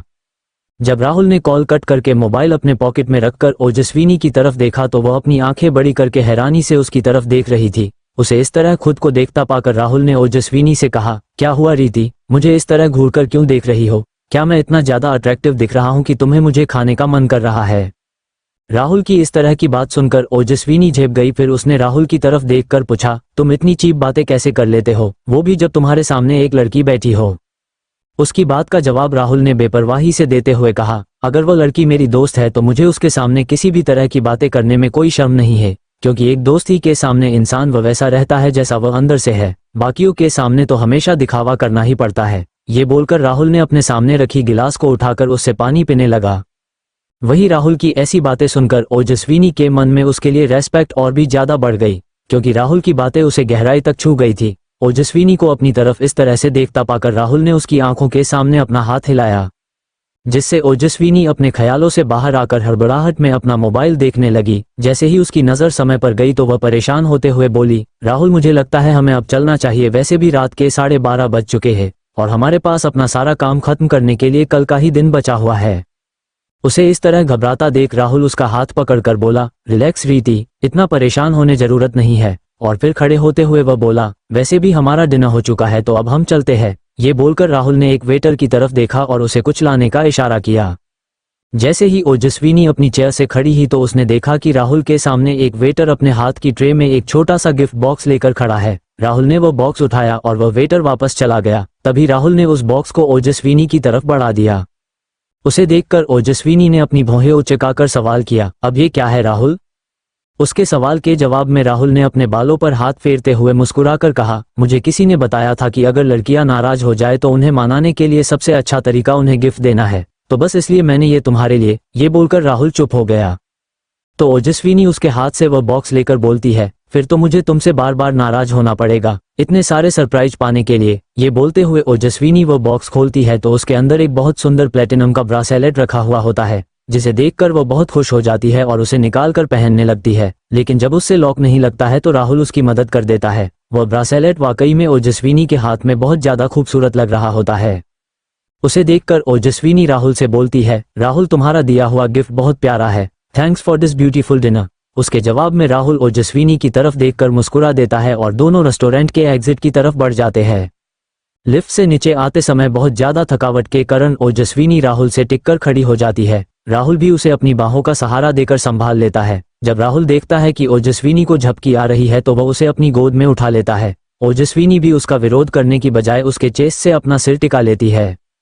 लिफ्ट से बाहर आकर राहुल ओजस्विनी के रूम की तरफ बढ़ जाता है और उसे दीवार का सहारा देकर खड़ा करके उसके पर्स से की कार्ड निकलकर रूम अनलॉक करता है और ओजस्विनी को अंदर ले जाकर बेड पर बैठा देता है। फिर राहुल बाथरूम से जाकर एक बाथरोब ले आता है और ओजस्विनी को देते हुए चेंज करने का बोल देता है और खुद रूम के बाहर चला जाता है। लगभग 5 मिनट बाद जब वह वापस रूम में चेक करने आता है तो देखता है कि ओजस्विनी बाथरोब पहनकर सो चुकी है। उसके सो जाने के बाद राहुल उसके बेड के साइड टेबल पर उसका रूम कार्ड, मोबाइल और पर्स रखकर खुद रूम से बाहर चला जाता है और ओजस्विनी का रूम बाहर से बंद करके अपने रूम में चला जाता है। आगे स्टोरी और भी इंटरेस्टिंग है, लेकिन दोस्तों आगे बढ़ने से पहले चैनल को लाइक और सब्सक्राइब कर लो और 200 लाइक का टारगेट पूरा कर दो। और अगर स्टोरी आपको पसंद नहीं आ रही है तो हमें कमेंट करके जरूर बताइए, जिससे ये स्टोरी हम यहीं पर रोक दें और दूसरी नई स्टोरी आपके लिए लेकर आए। चलिए अब आगे स्टोरी में बढ़ते हैं। Story by SS explainer. 44 Rajeev और नव्या की पहली किस। राहुल और ओजस्विनी जहां अपने अपने कमरे में आ चुके थे, वहीं दूसरी तरफ राजीव और नव्या राजीव के रूम में बैठकर स्नैक्स खाते हुए बात कर रहे थे, क्योंकि जब साक्षी का कॉल पिक नहीं किया और 15 मिनट वेट करने के बाद भी जब नव्या को ओजस्विनी ने कॉल बैक नहीं किया तो नव्या को उसकी चिंता होने लगी। नव्या अभी ये सोच ही रही थी कि ओजस्विनी के बारे में पता लगाने के लिए वह किससे मदद मांगे। तभी उसने देखा कि लिफ्ट अचानक से खुली और उसमें से राजीव बाहर आया। इस समय राजीव नव्या को किसी फरिश्ते की तरह लग रहा था। वह तुरंत ही भागते हुए राजीव के पास गई और उससे गले लगकर मायूस होते हुए बोली, राजीव विनी कहीं भी नहीं मिल रही है। मैंने सभी एम्प्लॉय से पूछ लिया है, वह किसी के साथ नहीं है और वह मेरा कॉल भी नहीं रिसीव कर रही है। राजीव ने उसे खुद से थोड़ा दूर किया और उसके गलों को अपने हाथ में पकड़कर बोला, मेरी जंगली बिल्ली उदास अच्छी नहीं लगती है। उसके ये बोलते ही नव्या बोली, लेकिन विनी का क्या? उसकी बात सुनकर राहुल मुस्कुराते हुए बोला, मिस मल्होत्रा ठीक होंगी, तुम्हें उनके लिए परेशान होने की जरूरत नहीं है। ये बोलकर ने उसके होठों पर अपनी उंगली रख दी और आगे बोला, इसके आगे मैं कुछ नहीं सुनना चाहता हूँ, पहले तुम रूम में चलो, फिर हम दोनों वहां बैठकर बात करते हैं। ये सुनकर नव्या बोली, लेकिन मेरे पास तो मेरे रूम का की कार्ड नहीं है। उसके ये बोलते ही राजीव बोला, मुझे पता है, इसलिए तो मैं मेरे रूम की बात कर रहा था। ये बोलकर वे दोनों श्रेयांश के लेफ्ट साइड वाले रूम के सामने आकर रुक गए। इससे पहले कि नव्या कुछ बोल पाती, राजीव ने अपने पॉकेट से एक कार्ड निकाला और रूम का दरवाजा ओपन कर दिया और नव्या के साथ रूम के अंदर चला गया। अंदर जाते ही नव्या ने राजीव को रोककर उससे सवाल किया, क्या तुम भी यहीं पर रहते हो? उसके इस सवाल पर राजीव ने हंसते हुए कहा, पागल लड़की, मैं यहाँ पर क्यों रहूंगा? मेरा तो यहाँ पास में ही अपना एक फ्लैट है, मैं वही रहता हूँ। वो तो तुम लोगों को किसी चीज की जरूरत हो तो तुम सभी को परेशानी ना हो, इसलिए बॉस ने अगले 3 मुझे यही रहने के लिए कहा है। ये सुनकर नव्या ने सवाल किया, तो फिर अभी तुम बाहर से क्यों आ रहे थे? उसका सवाल सुनकर राजीव अपने हाथ में रखा हुआ एक पेपर बैग सामने के टेबल पर रखते हुए बोला, वो तो यहाँ पर मेरे कपड़े नहीं थे तो वही लेने अपने फ्लैट पर वापस गया था। ये बोलकर राजीव अपने साथ लाई हुई ट्राली में से कपड़े निकालकर वहां बने कबर्ड में रखने लगता है और नव्या बेड पर बैठकर उसे देखने लगती है। तभी कुछ याद आते ही नव्या ने राजीव से पूछा, तुझे कैसे पता कि मेरे पास मेरे रूम का की कार्ड नहीं है? राजीव उसके सवाल को सुनकर अपना कबर्ड बंद करके उसके पास आकर बैठते हुए बोलता है, मेरे पास बॉस का कॉल आया था और उन्होंने कहा था कि तुम अपने रूम के बाहर अकेली खड़ी हो और तुम्हारे पास अपना की कार्ड नहीं है, इसलिए मैं आज रात के लिए तुम्हें अपने रूम में रुकने के लिए बुला लूं। उसकी बात सुनकर नव्या हैरानी से राजीव की तरफ देखकर बोलती है, लेकिन राहुल सर को इस बारे में कैसे पता चला? नव्या की बात सुनकर राजीव भी कुछ न समझते हुए उससे बोला, इसका मतलब तुमने राजीव सर को कॉल करके कुछ नहीं कहा? नव्या उसकी तरफ देखकर अपनी आंखें सिकोड़ते हुए बोलती है, जब मेरे पास राहुल सर का नंबर है ही नहीं तो मैं उन्हें कैसे कॉल कर सकती हूँ, और वैसे भी अगर मेरे पास उनका नंबर होता भी और मुझे कुछ काम होता तो मैं उनकी बजाय तुझे कॉल करना प्रीफर करती। ये बोलकर नव्या राजीव की तरफ देखने लगती है। राजीव भी नासमझ की स्थिति में अपना सिर पकड़ते हुए बोलता है, तो फिर बॉस को ये पता कैसे चला होगा। इस बारे में सोचते हुए दोनों बेड पर पालती मारकर बैठ जाते हैं। राजीव वहां रखे पेपर बैग में से स्नैक के पैकेट निकालकर नव्या की तरफ बढ़ा देता है, क्योंकि उसे होता है कि नव्या जब भी टेंशन में होती हो तो उसे कुछ ना कुछ खाते रहना अच्छा लगता है। इस बारे में सोचते हुए दोनों एक ही पैकेट में से स्नैक्स खाने लगते हैं। तभी राजीव नव्या से बोलता है, तुमने इस बारे में और किस किस से बात की है। नव्या थोड़ी देर सोचते हुए बोलती है, क्योंकि अभी तक मैं सभी टीम मेंबर्स के साथ काम कर रही थी, इसलिए मुझे पता था कि ओजस्विनी उनमें से किसी के साथ नहीं है। इसके अलावा ओजस्विनी यहाँ पर ज्यादा किसी को जानती नहीं है, तो मैंने सिर्फ उसे कई बार कॉल किया था, लेकिन उसने मेरा कॉल पिक नहीं किया और रूम का की कार्ड उसी के पास था, इसलिए मैं घर के अंदर भी नहीं जा पाए। ये बोलने के बाद नव्या भी चुप हो जाती है। दोनों कुछ सोचते हैं और अगले ही पल उस कमरे की खामोशी को एक साथ तोड़ते हुए चिल्लाते हैं, इसका मतलब राहुल सर और विनी साथ में हैं। इसका मतलब बॉस और मिस मल्होत्रा साथ में है। ये बोलकर दोनों हैरानी से एक दूसरे की तरफ देखने लगते हैं। तभी राजीव को याद आया कि राहुल ने आज उससे डिनर डेट की प्लानिंग करने के लिए कहा था। वो तुरंत ही यह बात नव्या को बताता है, तो नव्या बोलती है, इसका मतलब है विनी और राहुल सर के बीच जरूर कुछ चला रहा है और शायद अभी वे दोनों साथ में ही डिनर पर गए हुए हैं। ये सोचकर नव्या उत्साहित होते हुए बोलती है, अगर यह सच है तो मैं विनी के लिए बहुत खुश हूँ। राजीव भी बोलता है, मुझे लगता है हम जो सोच रहे हैं वो सच ही है, क्योंकि जब से बॉस मिस मल्होत्रा से मिले हैं मैंने उनमें बहुत से बदलाव होते हुए देखे हैं। क्योंकि मुझे उनके साथ काम करते हुए लगभग 2 साल हो गए हैं, लेकिन मैंने उन्हें आज तक मुस्कुराते नहीं देखा था। लेकिन जब बॉस मिस मल्होत्रा के साथ रहते हैं तो उनके चेहरे से मुस्कान गायब ही नहीं होती है। ये बोलकर राजीव चुप हो जाता है। माहौल को ठीक करने के लिए नव्या पेपर बैग में रखे हुए 2 कोल्ड कॉफी के ग्लासेज निकलती है और राजीव की तरफ बढ़ाते हुए बोलती है, चलो इस बात को हमें सेलिब्रेट करना चाहिए। राजीव भी मुस्कुराते हुए नव्या के हाथ से वह गिलास ले लेता है और दोनों चेयर्स करके कॉफी पीने लगते हैं। तभी नव्या अपनी कॉफी खत्म करने के बाद राजीव उसका और अपने कप सामने रखे टेबल पर रख देता है। तभी राजीव देखता है कि नव्या के होंठों के आसपास कॉफी लगी हुई है, तो वह नव्या से बोलता है, मैं हमेशा से सच ही बोलता था। ये सुनकर नव्या हैरानी से उसे देखने लगती है, तो राजीव उससे आगे बोलता है कि तू सच में जंगली बिल्ली है, तभी तो देख कॉफी पीने पर तेरी बिल्ली की तरह मूंछ बन गई है। ये बोलकर राजीव हंसने लगता है। तभी उसकी नजर गुस्से से लाल हुए नव्या के चेहरे पर पड़ती है तो वह चुप हो जाता है। फिर वह नव्या की तरफ देखकर बोलता है, अच्छा बाबा ठीक है, नहीं है तू जंगली बिल्ली, और रही इस मूंछ की बात तो इसे मैं अभी साफ कर देता हूँ। ये बोलकर वह नव्या के करीब जाता है, जिससे नव्या की धड़कन बढ़ जाती है। तभी नव्या देखती है कि राजीव ने अपने होंठों से उसके होंठों को साफ किया है। ये जानकर उसके अंदर एक कट दौड़ जाता है। जब राजीव को एहसास होता है कि उसने अभी अभी क्या किया है तो वह नव्या से दूर होते हुए बोलने लगता है, आई एम सॉरी वो मैं। लेकिन वह इतना ही बोल पाता है कि नव्या उसकी कलर पकड़कर उसे बेड पर धकेलकर उसके ऊपर आ जाती है और उसके होंठों को वाइल्डली तरीके से किस करने लगती है। हालांकि पहले कभी नव्या ने किसी को किस नहीं किया था, इसलिए उसे ये किस अच्छे से नहीं करते बन रही थी और यह बात राजीव भी अच्छी तरह से जानता था। लेकिन उसे आज नव्या का अपने इमोशंस को उसके सामने खोलकर रखना बहुत अच्छा लग रहा था, इसलिए उसके चेहरे पर एक मुस्कान आ गई। तभी नव्या उससे दूर हो गई। ये देखकर राजीव ने उसे पलटाकर अपने नीचे कर लिया और उसे पैशनेटली किस करने लगा, जैसे उसे भी बहुत वक्त से इसी समय का इंतजार था। लगभग आधे घंटे तक एक दूसरे को किश करने के बाद अब दोनों हाफने लगे थे, इसलिए एक दूसरे को देखकर हंसने लगे और फिर रूम की लाइट को बंद करके वे दोनों एक दूसरे की बाहों में सो गए। अगली सुबह जब उन चारों की नींद खुली तो उन सभी के लिए ये सुबह एक बिल्कुल नई और खूबसूरत सुबह थी। लेकिन आज अपने अपने काम में बिजी होने के कारण नव्या और ओजस्विनी एक दूसरे से नहीं मिल पाए, क्योंकि नव्या जहां पूरी टीम का काम देख रही थी और उन्हें मैनेजर कर रही थी, वही ओजस्विनी आज उनके फैशन शो के लिए मॉडल्स का सिलेक्शन करने राजीव के साथ गई हुई थी। राहुल को भी आज ऑफिशियल वर्क पूरा करने के लिए जाना था, इसलिए उसका भी आज पूरा दिन कंपनी में ही बीतता है। रात को लगभग 11 बजे के करीब ओजस्विनी और राजीव वापस अपने अपने रूम में आते हैं। क्योंकि नव्या कुछ समय पहले ही आ चुकी थी, इसलिए जब तक ओजस्विनी रूम में पहुंचती है उसे नव्या पहले से ही सोई हुई मिलती है। ओजस्विनी भी थकान की वजह से उसे नहीं जगती है और बेड पर आकर सीधे सो जाती है। इस एपिसोड को समझने के लिए पीछे का एपिसोड जरूर सुनने और इसी तरह की और भी रोमांचक स्टोरी को सुनने के लिए हमारे चैनल एसएस एक्सप्लेनर को लाइक और सब्सक्राइब कर लें। अब एपिसोड में आगे 45 शोस्टॉपर का बीमार पड़ना। अगली सुबह nature and glamorous fashion show का दिन। 9 बजे होटल पैराडाइज के 12th फ्लोर के विप मीटिंग रूम के हॉल में चारों तरफ हड़बड़ी मची हुई थी। नव्या अपने हाथ में एक टैब लेकर सभी के पास जाकर उनसे पूछकर उस टैब में बनी हुई लिस्ट में कंप्लीट हो चुके कामों को टिक कर रही थी और राजीव सभी डिजाइनर ड्रेस को चेक करके उन्हें पैक करवा रहा था। क्योंकि फैशन शो शाम के 6 बजे स्टार्ट होने वाला था, इस वजह से ओजस्विनी ने नव्या को सारा काम हो चुका है या नहीं उसे एक बार रीचेक करने के लिए कहा था। ओजस्विनी और राहुल अभी अभी अपने होटल रूम से निकलकर साथ में जाकर राहुल की कार में बैठ गए। क्योंकि राहुल और ओजस्विनी साथ में इवेंट प्लेस पर जा रहे थे, वहां उन्हें एक बार जाकर उनकी मॉडल और डिजाइनर के लिए दिए गए ग्रीन रूम को चेक करना था और कुछ फॉर्मेलिटीज भी पूरी करनी थी। इसी तरह काम में बिजी रहते हुए उन सभी का समय बीत गया।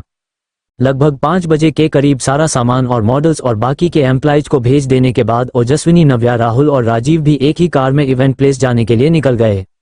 वहां पहुंचते ही उनके कानों में एक शॉकिंग खबर पड़ी जिसका फर्क उनके फैशन शो पर होने वाला था। नव्या के पास आकर एक एम्प्लॉय ने बताया कि किसी ने उनकी शो स्टॉपर की ड्रिंक में कुछ मिला दिया है जिस वजह से उसे फूड पॉइजनिंग हो गई है। जब राजीव और नव्या ये सुनकर घबराने लगे कि अब उनका शो कैसे होगा तो ओजस्विनी ने उनसे कहा कि हमें इस समय परेशान होने की कोई जरूरत नहीं है, एक बार हम सभी को वहां जाकर चेक करना चाहिए, तभी हम उस प्रॉब्लम का कोई सलूशन ढूंढ पाएंगे। उसकी बात से सहमत होकर जब वे लोग ग्रीन रूम की तरफ बढ़ने लगे तो राहुल ने उन सभी को रोककर कहा, मुझे लगता है कि हमें एक बार वहां के सीसीटीवी फुटेज भी चेक करना चाहिए जिससे हमें पता चल सके कि इस साजिश के पीछे किसका हाथ है, नहीं तो वह इंसान हमें अगली बार भी किसी मुसीबत में डाल सकता है। उसकी बात में नव्या और ओजस्विनी ने भी हाँ में अपना सिर हिला दिया और वे दोनों उनकी कंपनी को दिए गए ग्रीन रूम की तरफ चली गई, जबकि राहुल और राजीव वहां के सिक्योरिटी रूम की तरफ बढ़ गए। ओजस्विनी के ग्रीन रूम में जाते ही उसने देखा कि सभी लोग एक जगह घेरा बनाकर खड़े हुए थे। ओजस्विनी जब उन सभी के पास पहुंची तो उसे पता चला कि वे सभी जिसके आसपास खड़े हुए थे वह महिला कोई और नहीं बल्कि उनकी शो स्टॉपर करिश्मा गुप्ता थी, जो कि एक काउच पर आराम कर रही थी और उसकी हालात बहुत ज्यादा खराब नजर आ रही थी। करिश्मा की हालात देखने के बाद ओजस्विनी उसके पास से हटकर थोड़ी दूरी पर जाकर खड़ी हो गई और उस रूम का मुआयना करने लगी। तभी वह वहां पर रखे जूस के खाली गिलास की खली ट्रे को देखकर ओजस्विनी ने वहां खड़ी एक एम्प्लॉय को अपने पास बुलाकर उससे सवाल किया, क्या इस ग्रीन रूम में इस जूस के अलावा भी खाने की कोई और चीज आई है? उस लड़की ने कुछ देर सोचा और जवाब दिया, नहीं मैडम, ऐसा तो कुछ भी नहीं आया है। कुछ देर पहले ही यहाँ का एक स्टाफ आकर यह जूस देकर गया था और उसको पीने के बाद से ही करिश्मा की यह हालत हो गई है। ओजस्विनी ने अगले ही पल वहां खड़ी सभी लड़कियों को बुलाकर उनसे सवाल किया, तुम सभी में से ये काम किसने किया है? वे सभी मॉडल्स और एम्प्लॉय ने हैरान होकर ओजस्विनी की तरफ सवालिया नजरों से देखने लगे। तब ओजस्विनी ने उन सभी के मन में उठ रहे सवालों को इग्नोर करते हुए उनसे पूछा, मैं जानना चाहती हूँ आप सभी में से किसने करिश्मा की ड्रिंक में वो दवा मिलाई है जिसकी वजह से उसकी ऐसी हालत हो गई है? ओजस्विनी के मुंह से ऐसा सवाल सुनकर उन सभी लोगों के बीच शोरगुल शुरू हो गया। तभी एक मॉडल ने ओजस्विनी के पास आकर उससे सवाल किया, मैम आप किस बेस पर हम सभी पर यह इल्जाम लगा रही है कि हम में से किसी ने ही यह काम किया है? ऐसा भी तो हो सकता है कि हमारे किसी अराइवल टीम की यह चाल हो, क्योंकि हम में से कोई भी ऐसा करने के बारे में क्यों सोचेगा?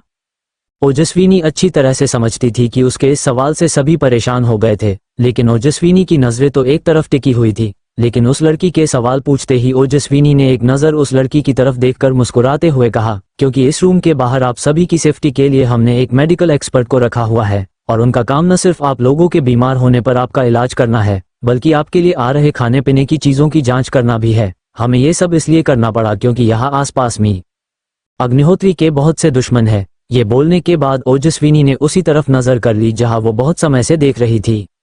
ओजस्विनी की बात सुनकर उस मॉडल के साथ बाकी के लोग भी हैरानी से ओजस्विनी को देखने लगे और वो मॉडल भी अपनी जगह पर वापस जाकर खड़ी हो गई।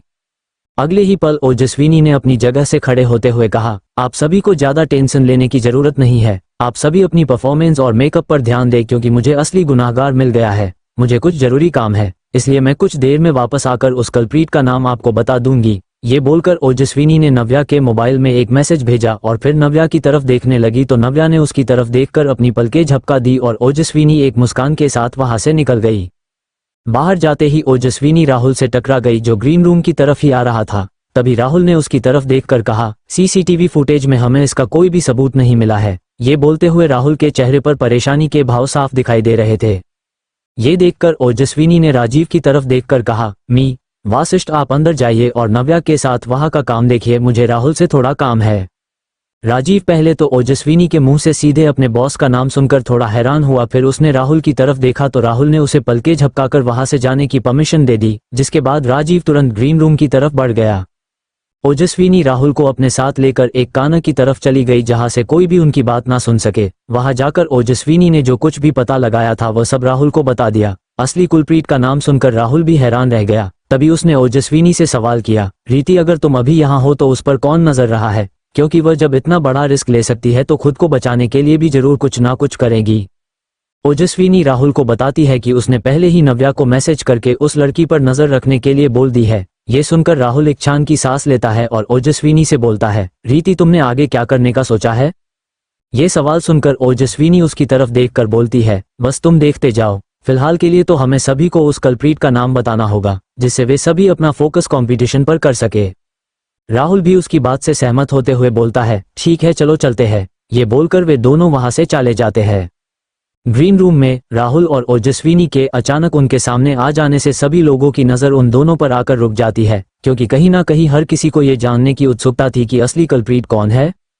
तभी राहुल एक कदम आगे आते हुए बोलता है, आप सभी को ये जानकर हैरानी होंगी कि आज जो कुछ भी हुआ उसमें जिसके साथ ये सब हुआ है वही असली कल्प्रीट है।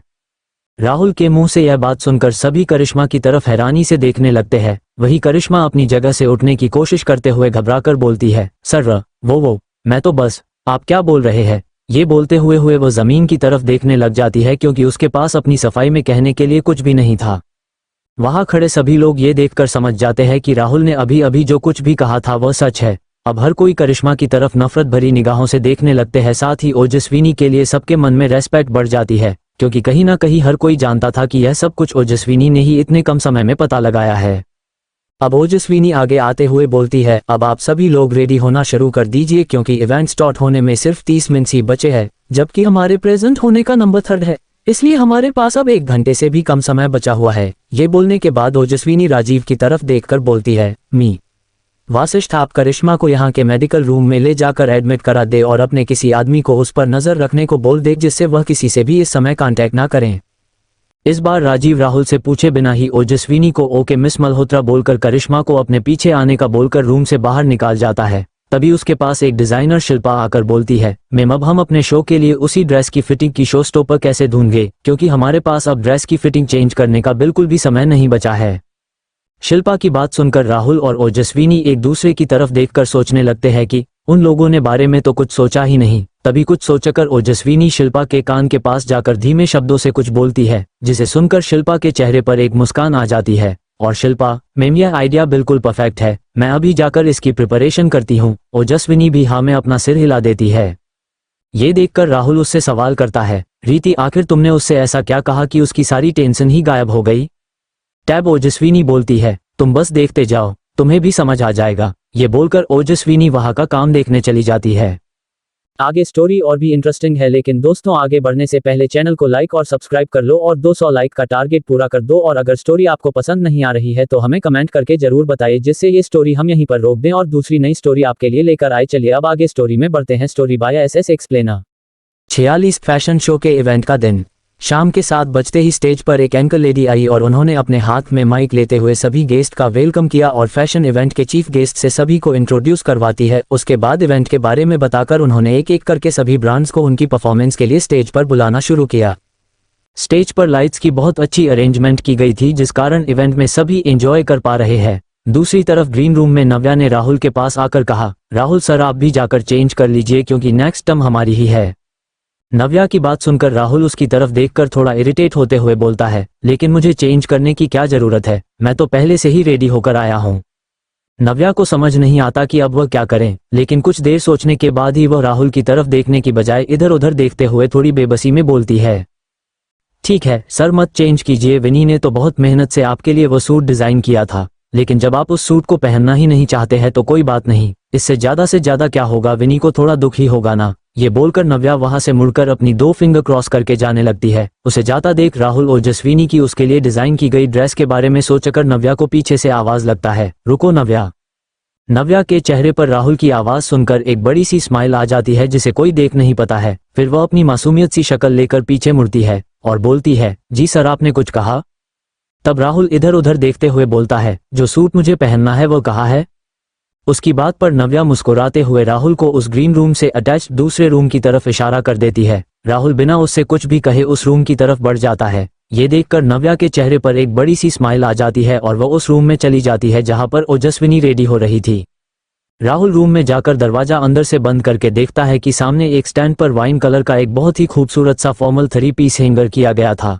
उस सूट को देखकर राहुल के चेहरे पर एक बड़ी सी मुस्कान आ जाती है और वह तुरंत अपनी ड्रेस चेंज करने लगता है। कुछ समय बाद जब राहुल रेडी होकर उस रूम से बाहर आता है तो सभी की नजर उसी पर टिकी हुई होती है और हर किसी के मुंह से सिर्फ इतना ही निकल पाता है, ओह माय गॉड।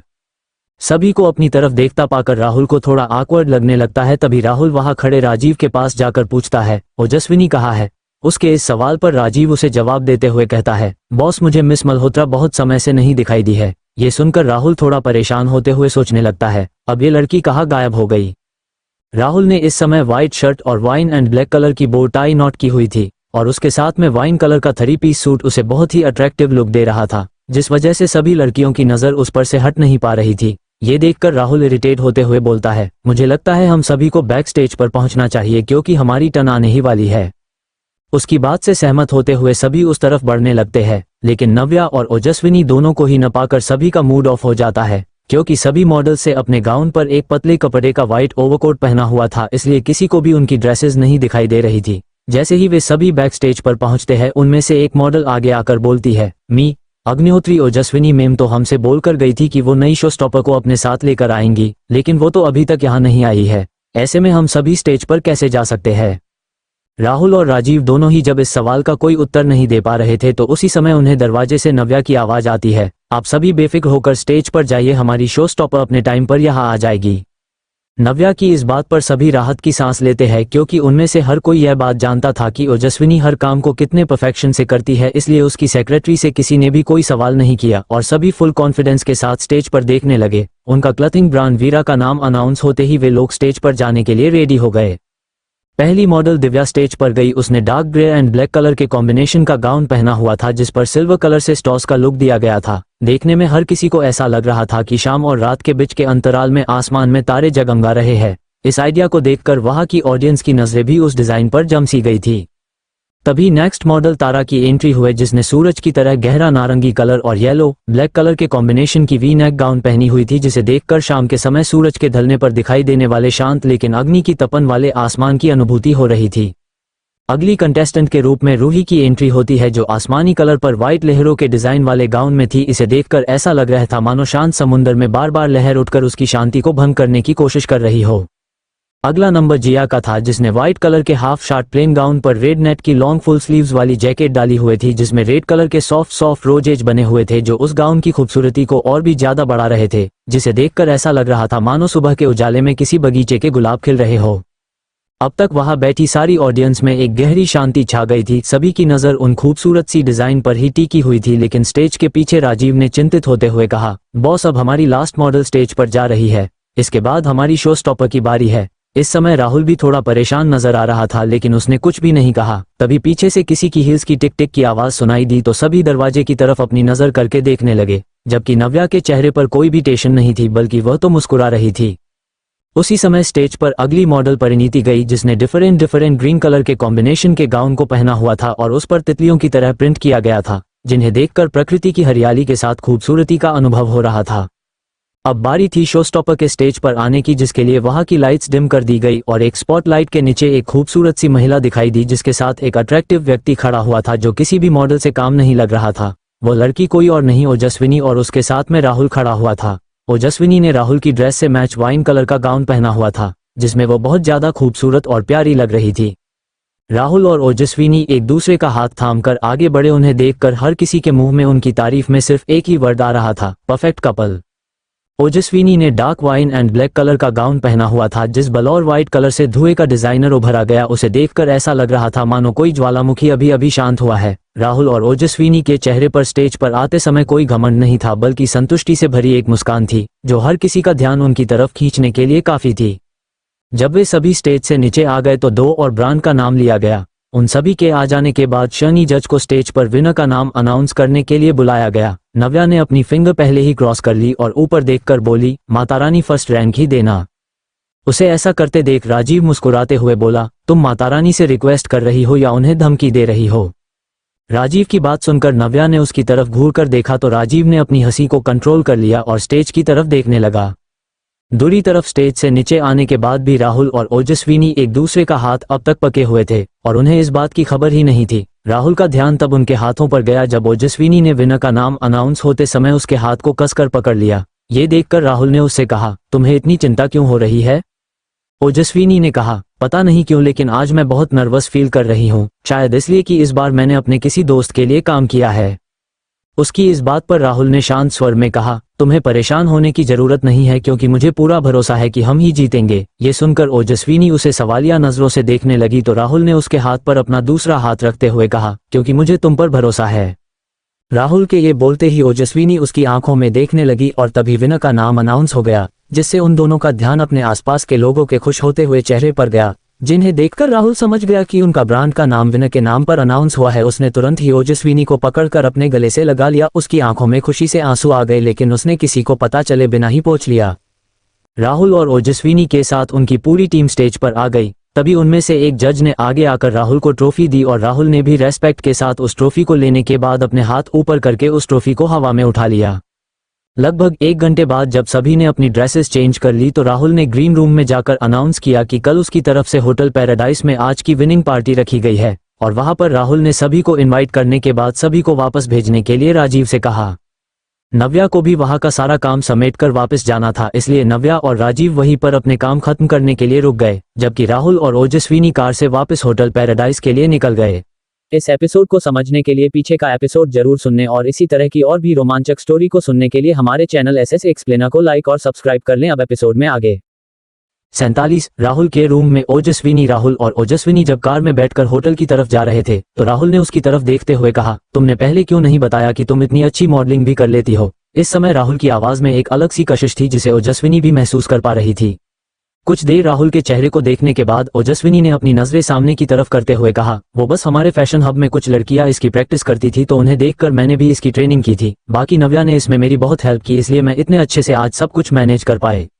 राहुल को आज उस रूप में ओजस्विनी को देखने के बाद से खुद पर कंट्रोल करना मुश्किल हो रहा था, इसलिए उसने ओजस्विनी से कहा, आज तुम बहुत ज्यादा खूबसूरत लग रही थी। राहुल की बात सुनकर ओजस्विनी के गाल थोड़े से लाल हो गए, लेकिन उसने कुछ भी नहीं कहा। ये देखकर राहुल ने माहौल को थोड़ा बदलने के लिए ओजस्विनी से सवाल किया, कल की पार्टी में तो तुम आ रही हो ना।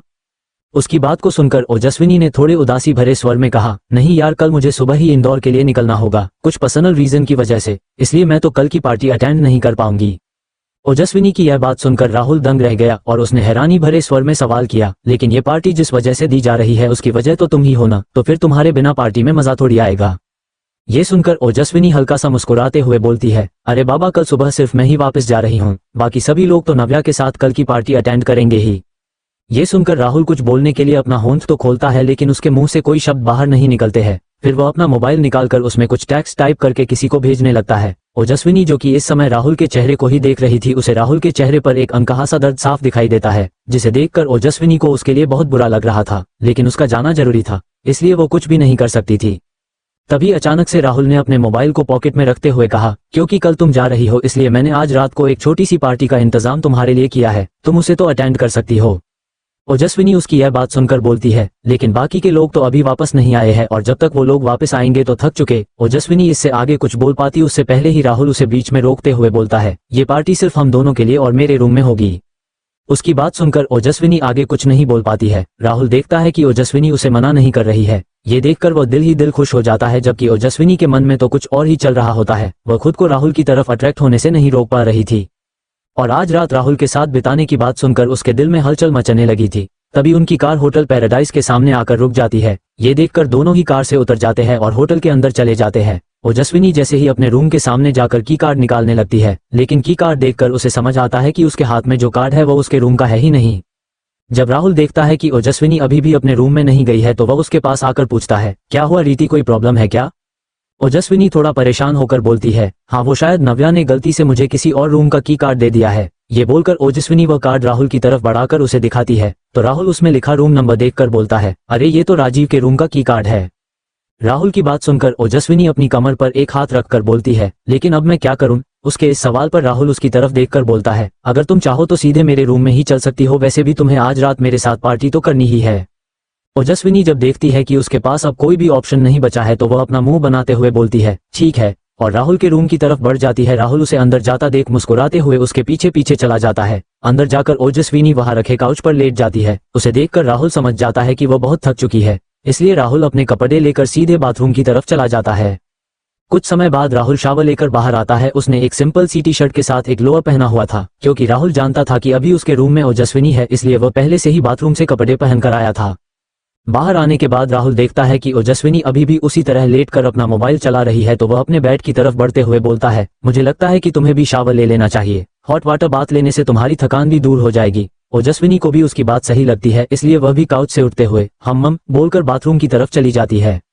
जैसे ही ओजस्विनी शावर ले लेती है तो उसे याद आता है कि उसके पास तो दूसरे कपड़े ही नहीं है। वह राहुल से हेल्प मांगने ही वाली होती है कि उसके नजर वहां रखे राहुल के बाथरोब पर जाती है और कुछ सोचकर ओजस्विनी उसे ही पहनकर बाथरूम से बाहर आ जाती है। जैसे ही राहुल की नजर उस पर पड़ती है तो वह हैरानी की वजह से अपनी आंखें बड़ी बड़ी करके उसे देखने लगता है और कुछ देर की चुप्पी के बाद जोर जोर से हंसते हुए बोलता है, ये तुमने क्या पहना हुआ है? ओजस्विनी बच्चों की तरह पौड़ बनाते हुए बोलती है, इसमें मेरी क्या गलती है? तुम इतने ज्यादा लंबे हो कि तुम्हारा बाथरोब भी मुझे गाउन की तरह आ रहा है और यहाँ पर मेरे पास कोई और कपड़े नहीं थे, इसलिए मुझे मजबूरी में यही पहनना पड़ा। राहुल को भी समझ आता है कि इस समय रीति के पास कोई और ऑप्शन नहीं है, इसलिए वह भी अपने बेड से उठते हुए कबर्ड की तरफ बढ़ता है और उसने से एक व्हाइट टी शर्ट और एक ब्लू जॉगर निकालकर ओजस्विनी की तरफ बढ़ाकर बोलता है, अभी के लिए तुम इसे पहन लो। ये बोलकर राहुल वापस बेड पर जाकर बैठ जाता है। ओजस्विनी भी अपने हाथ में रखे कपड़ों पर एक नजर डालती है और फिर उन कपड़ों को लेकर अंदर चली जाती है। कुछ देर बाद जब ओजस्विनी बाहर आती है तो वह देखती है कि राहुल टेबल पर खाना लगा रहा था। उसे समझ आ गया कि जब वह वॉशरूम में थी तभी वेटर खाना देने आया होगा। क्योंकि उसे बहुत तेज भूख लगी थी इसलिए वह सीधे आके टेबल के पास में लगे काउच पर बैठ गई। उसने ध्यान ही नहीं दिया कि वो इस समय राहुल के कितने करीब है। ओजस्विनी तो सीधे खाना खाने में लग जाती है, लेकिन ओजस्विनी को अपने इतने करीब देखकर और वो भी अपने कपड़ों में, राहुल का गला सूखने लगता है। उसकी खाने की भूख तो एकदम से गायब ही हो गई थी, लेकिन राहुल को ऐसा महसूस हो रहा था जैसे बहुत समय से पानी ना पीने की वजह से उसका गला सूख रहा है। राहुल तुरंत ही सामने रखी गिलास में जग से पानी डालकर पूरा पानी एक ही घूंट में पी लेता है। उसे इस तरह पानी पीते देख ओजस्विनी राहुल से सवाल करती है, क्या हुआ, तुम खाना खाने की जगह पानी बस क्यों पिए जा रहे हो? उसके इस सवाल के जवाब में राहुल थोड़ा हड़बड़ते हुए बोलता है, कुछ नहीं, वो बस मुझे अभी भूख नहीं लगी है, तुम खाना खा लो, मैं थोड़ी देर बाद खा लूंगा। ये बोलकर राहुल वहां से उठकर सीधे बेड पर जाकर बैठ जाता है और अपना लैपटॉप उठाकर उसमें कुछ काम करने लगता है। ओजस्विनी को भी राहुल की बातों में कुछ अजीब नहीं लगता है, इसलिए वह भी उससे कुछ नहीं बोलती है और अपना खाना खाने लगती है। जबकि राहुल के मन में अभी भी एक ही बात चल रही थी कि कॉल उसकी रीति वापस जाने वाली है और वह उसे किसी तरीके से रोक भी नहीं सकता है। ये बात उसे मन ही मन खाए जा रही थी। ओजस्विनी अपना खाना हो जाने के बाद बाकी की चीजें ढक कर रख देती है, जिससे राहुल को भूख लगने पर वह उसे गर्म करके सर्व देगी। ये सोचकर वह उस काउच से उठकर सीधे राहुल के बगल में जाकर बैठ जाती है और उससे बोलती है, तुम्हें इस वक्त भी कोई जरूरी काम है क्या? अगर तुम बिजी हो और सो नहीं रहे हो तो मैं जब तक बाहर जाकर टीवी देख लेती है। ओजस्विनी के इतना कहते ही राहुल अपना लैपटॉप बंद करके बगल वाले टेबल पर रख देता है और ओजस्विनी से बोलता है, इतना जरूरी काम तो नहीं है, चलो हम लोग सो जाते हैं। ओजस्विनी समझ जाती है कि कोई बात इस समय राहुल को जरूर परेशान कर रही है।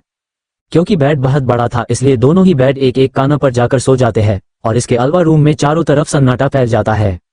48 नींद में पहली किस ओजस्विनी और राहुल एक ही बेड के अलग अलग काना पर लेट जाते हैं, लेकिन लगभग 1 घंटे तक दोनों की ही आंखों में नींद नहीं थी, क्योंकि दोनों ही कल ओजस्विनी के वापस जाने के बारे में सोच रहे थे। कुछ ही देर में ओजस्विनी की नींद लग गई, लेकिन राहुल को तो नींद ही नहीं आ रही थी। कुछ ही देर में उसके पेट में चूहे भी कूदने लगे। तब उसे याद आया कि आज उसने दोपहर के खाने के बाद से कुछ भी नहीं खाया है।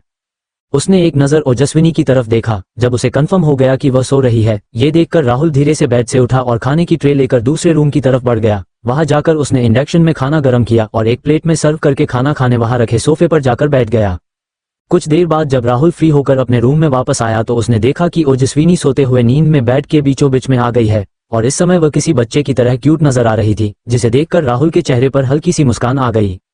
राहुल जाकर बेड पर अपने तरफ वाले हिस्से में लेट गया, लेकिन उसी समय साक्षी करवट लेकर उसके बहुत करीब आ गई, जिससे राहुल का दिल तेजी से धड़कने लगा। ओजस्विनी का चेहरा इस समय राहुल के चेहरे के बिल्कुल सामने था, जिस वजह से साक्षी की गर्म सांसें सीधे राहुल के चेहरे पर पड़ने की वजह से राहुल के अंदर उसके करीब जाने की चाहत बढ़ते ही जा रही थी।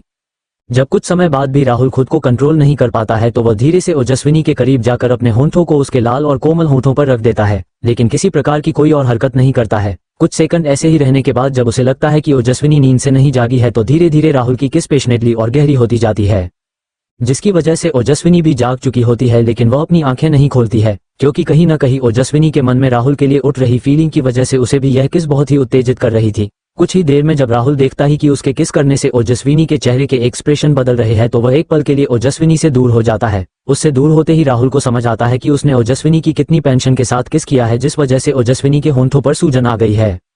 राहुल धीरे से अपनी उंगलियों को उसके सुर्ख लाल पड़ चुके होंठों पर फेरता है, जिस कारण से ओजस्विनी के पूरे शरीर में कपकपी दौड़ जाती है और वह खुद पर अपना कंट्रोल बनाए रखने के लिए अपना मुंह दूसरी तरफ फेर लेती है। लेकिन राहुल को ऐसा लगता है कि ओजस्विनी इस वक्त भी नींद में ही है, इसलिए वो इस बारे में ज्यादा नहीं सोचता। जैसे ही राहुल उसे ब्लैंकेट उड़ाने लगता है तो उसकी नजर साक्षी की गर्दन पर जाती है, जो उसके करवट लेने की वजह से साफ साफ दिखाई दे रही थी। राहुल को पता ही नहीं चल पाता कि कब उसके होंठ साक्षी के गर्दन को छूने के लिए उसके करीब बढ़ जाते हैं। राहुल धीरे धीरे ओजस्विनी के कॉलर बोन पर किस करता है और उसकी गर्दन को चूमते हुए एक गहरी सांस लेता है। जैसे ही वो ओजस्विनी से दूर होने की कोशिश करता है, उसे समझ आता है कि ओजस्विनी का हाथ इस समय उसकी पीठ पर रखा हुआ होता है। ये देखकर राहुल मुस्कुराते हुए उसके गर्दन को किस करते हुए वहीं पर अपने चेहरे को छिपाए हुए गहरी नींद में सो जाता है। ओजस्विनी को अपनी गर्दन पर राहुल की गर्म सांसें धीरे धीरे धीमी पड़ती हुई महसूस होने लगती है। ये देखकर कि अब राहुल सो चुका है, ओजस्विनी धीरे से अपनी आंखें खोलती है और राहुल को अपने इतने करीब देखकर उसके चेहरे पर एक प्यारी सी मुस्कान आती है। ओजस्विनी राहुल के बालों में हाथ फेरते हुए उसके कंधे पर एक किस देकर उसे अपनी बाहों में भरकर सो जाती है। अगली सुबह अलार्म की वजह से ओजस्विनी की नींद खुलती है। अपनी आंखें खोलने के बाद वह देखती है कि राहुल पहले ही जाग चुका है। ये देखकर ओजस्विनी उठकर बेड पर बैठ जाती है और रात में उन दोनों की करीबियों को याद करके मुस्कुराने लगती है। तभी सामने से आते हुए राहुल की नजर उस पर पड़ती है और वह बोलता है, क्या बात है रीति, तुम किस बारे में सोचकर इतना मुस्कुरा रही हो? उसका सवाल सुनकर ओजस्विनी हड़बड़ाते हुए बोलती है, अरे राहुल, वो तो मुझे कल की हमारी जीत की बात याद आ गई, जिस वजह से मेरे चेहरे पर अचानक से ये मुस्कान आ गई। ये बोलते हुए उसकी नजर राहुल के हाथ में पके हुए ट्रे पर पड़ती है जिसमें राहुल उसके लिए कॉफी लेकर आया था। ये देखकर ओजस्विनी बेड से उठते हुए बोलती है, अरे तुम मेरे लिए कॉफी लेकर क्यों आए हो? मेरी वजह से तुम्हें बेवजह ही परेशान होना पड़ा। उसकी बात को सुनकर राहुल सामने रखे टेबल पर वो ट्रे रखते हुए बोलता है, अरे इसमें परेशानी वाली तो कोई बात नहीं है, जैसे मुझे अपने लिए एक कप कॉफी बनानी थी वैसे ही तुम्हारे लिए एक और कप बना दी। ये बोलकर राहुल सामने खड़ी ओजस्विनी की तरफ कॉफी का एक मग बढ़ाते हुए बोलता है, वो सब छोड़ो और ये कॉफी पियो और जल्दी से जाकर रेडी हो जाओ क्योंकि तुम्हारी फ्लाइट 9 बजे है और पहले से ही 7 बज चुके हैं, इसलिए तुम्हें जल्दी करना होगा, तभी तुम टाइम पर एयरपोर्ट पहुंच पाओगी। राहुल की बात सुनकर ओजस्विनी का ध्यान अपने मोबाइल पर शो हो रहे समय पर जाता है। वो ये देखकर हैरान हो जाती है, आज वह इतनी देर तक सोती रही। ओजस्विनी जल्दी जल्दी कॉफी खत्म करती है और तुरंत बाथरूम की तरफ भागती है। गेट पर पहुंचते ही उसे याद आता है कि उसके पास तो अभी पहनने के लिए कपड़े ही नहीं है, तो वह अपनी जगह पर रुक जाती है। उसे ऐसे रुकते देखकर राहुल ओजस्विनी से पूछता है, क्या हुआ? अब तुम्हें अब शावर लेने नहीं जाना है क्या? ओजस्विनी राहुल की तरफ देखते हुए मुंह बनाकर बोलती है, मेरे पास तो शावर लेने के बाद पहनने के लिए कोई ड्रेस है ही नहीं, इसलिए मुझे पहले अपने रूम में जाना होगा। ये बोलकर ओजस्विनी रूम के दरवाजे की तरफ बढ़ने लगती है तो राहुल उसे रोकते हुए बोलता है, अरे एक्सप्रेस ट्रेन की तरह कहाँ भागी जा रही हो? मैंने सुबह 5 बजे ही तुम्हारे रूम का कार्ड राजीव से बोलकर बुलवा लिया था और तुम्हारा सारा सामना भी पैक कर दिया है और एक जोड़ी कपड़े बाथरूम में रख दिए हैं, इसलिए तुम सीधे बाथरूम की तरफ जाओ, अपने रूम की तरफ नहीं। ओजस्विनी राहुल की बात सुनकर राहुल की तरफ भागकर आती है, उसे टाइटली हग करते हुए बोलती है, थैंक्स यार राहुल, तुम नहीं होते तो मेरा क्या होता? उसे ऐसा सवाल करते देख राहुल मुस्कुराते हुए उसे अपनी बाहों में भरते हुए बोलता है, अगर ऐसी बात है तो इंदौर में तुम्हारा क्या होता होगा, क्योंकि वहां तो मैं नहीं होता हूं ना। राहुल का सवाल सुनकर ओजस्विनी उससे दूर होते हुए बोलती है, अरे वहां तो मेरा सारा ख्याल अनुष्का रखती है ना। ये बोलते हुए ओजस्विनी की आंखें थोड़ी सी नम हो जाती है, इसलिए वह पीछे मुड़कर अपनी आंखें साफ करते हुए बाथरूम की तरफ चली जाती है। हालांकि राहुल से उसकी आंखों की ये नमी छिप नहीं पाती है। उसी समय राहुल के रूम का दरवाजा बाहर से नॉक होता है। राहुल तुरंत ही ओजस्विनी के बारे में सोचते हुए दरवाजे की तरफ बढ़ जाता है। राहुल के दरवाजा खोलते ही नव्या रूम के अंदर आ जाती है और राहुल से पूछती है, राहुल सर, विनी कहाँ है? राहुल उसे बताता है कि वो अभी शावर लेने गई है।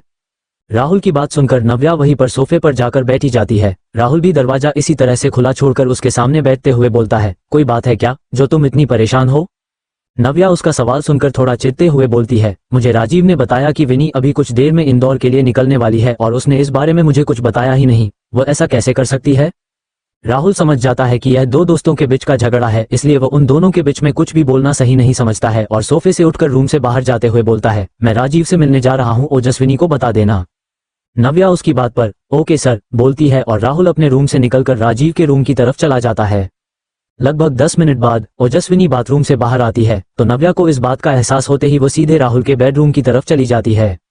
नव्या को अपने सामने से आता देख ओजस्विनी उससे पूछती है, तू इतनी सुबह सुबह यहाँ क्या कर रही है? नव्या वही बेड पर बैठते हुए बोलती है, तुम्हारा सही है विनी, रात भर रही तुम किसी आदमी के साथ और सवाल हमसे कर रही हो। ये बोलकर नव्या मुंह फुलाकर बैठ जाती है तो ओजस्विनी उसे समझते हुए बोलती है, अरे पागल लड़की, ऐसी कोई बात नहीं, वो तो कल बस तूने मुझे अपने रूम की जगह राजीव के रूम का की कार्ड दे दिया था, इसी वजह से मुझे राहुल के साथ रूम शेयर करना पड़ा था। उसकी बात सुनकर नव्या अपनी जीभ को बाहर निकलकर दांतों के बीच दबा लेती है।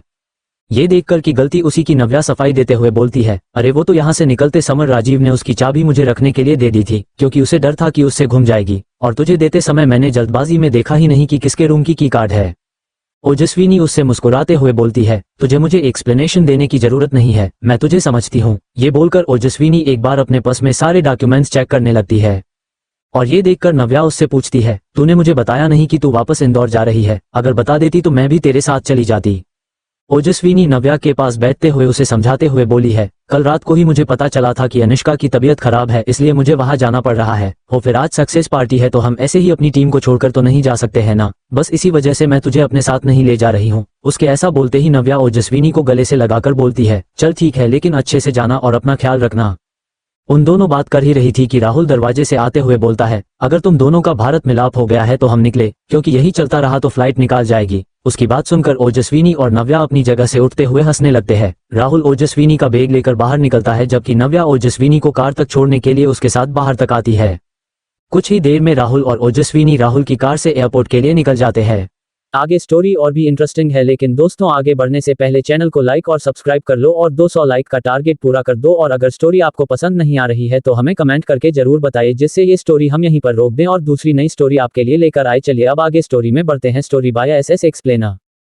49 राहुल और ओजस्विनी का इंदौर आना। एयरपोर्ट पर राहुल की कार पार्किंग एरिया में आकर रुकती है और राहुल ओजस्विनी का सामान कार से बाहर निकालता है, साथ ही वह एक और बैग भी बाहर निकलता है, जिसे देखकर ओजस्विनी हैरानी से राहुल की तरफ देखकर उससे सवाल करती है, ये बैग किसका है? मेरे पास तो ऐसा कोई भी बैग नहीं था।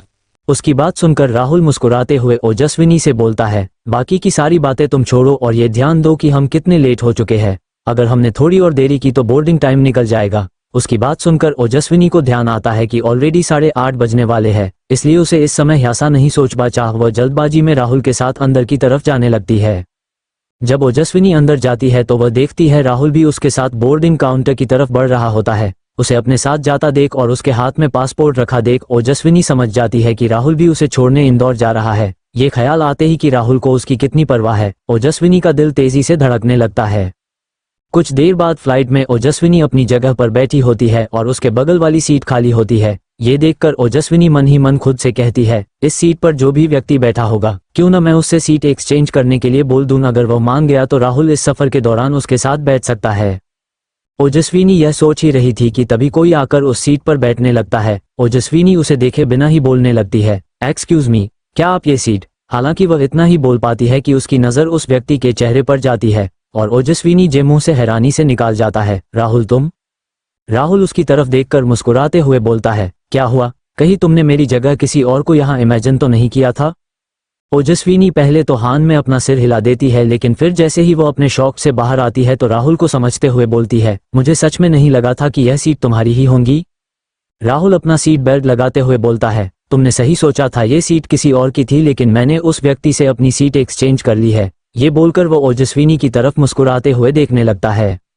ओजस्विनी भी उसकी तरफ देखकर अपने चेहरे पर एक स्माइल लाते हुए बोलती है, ये तो तुमने बहुत अच्छा किया। जब हम दोनों को ही इस फ्लाइट में है तो हमें साथ में ही सफर करना चाहिए। कुछ देर रुककर ओजस्विनी ने राहुल की तरफ देखकर उससे पूछा, वैसे तुमने पहले क्यों नहीं बताया कि तुम भी मेरे साथ मुझे छोड़ने इंदौर चल रहे हो?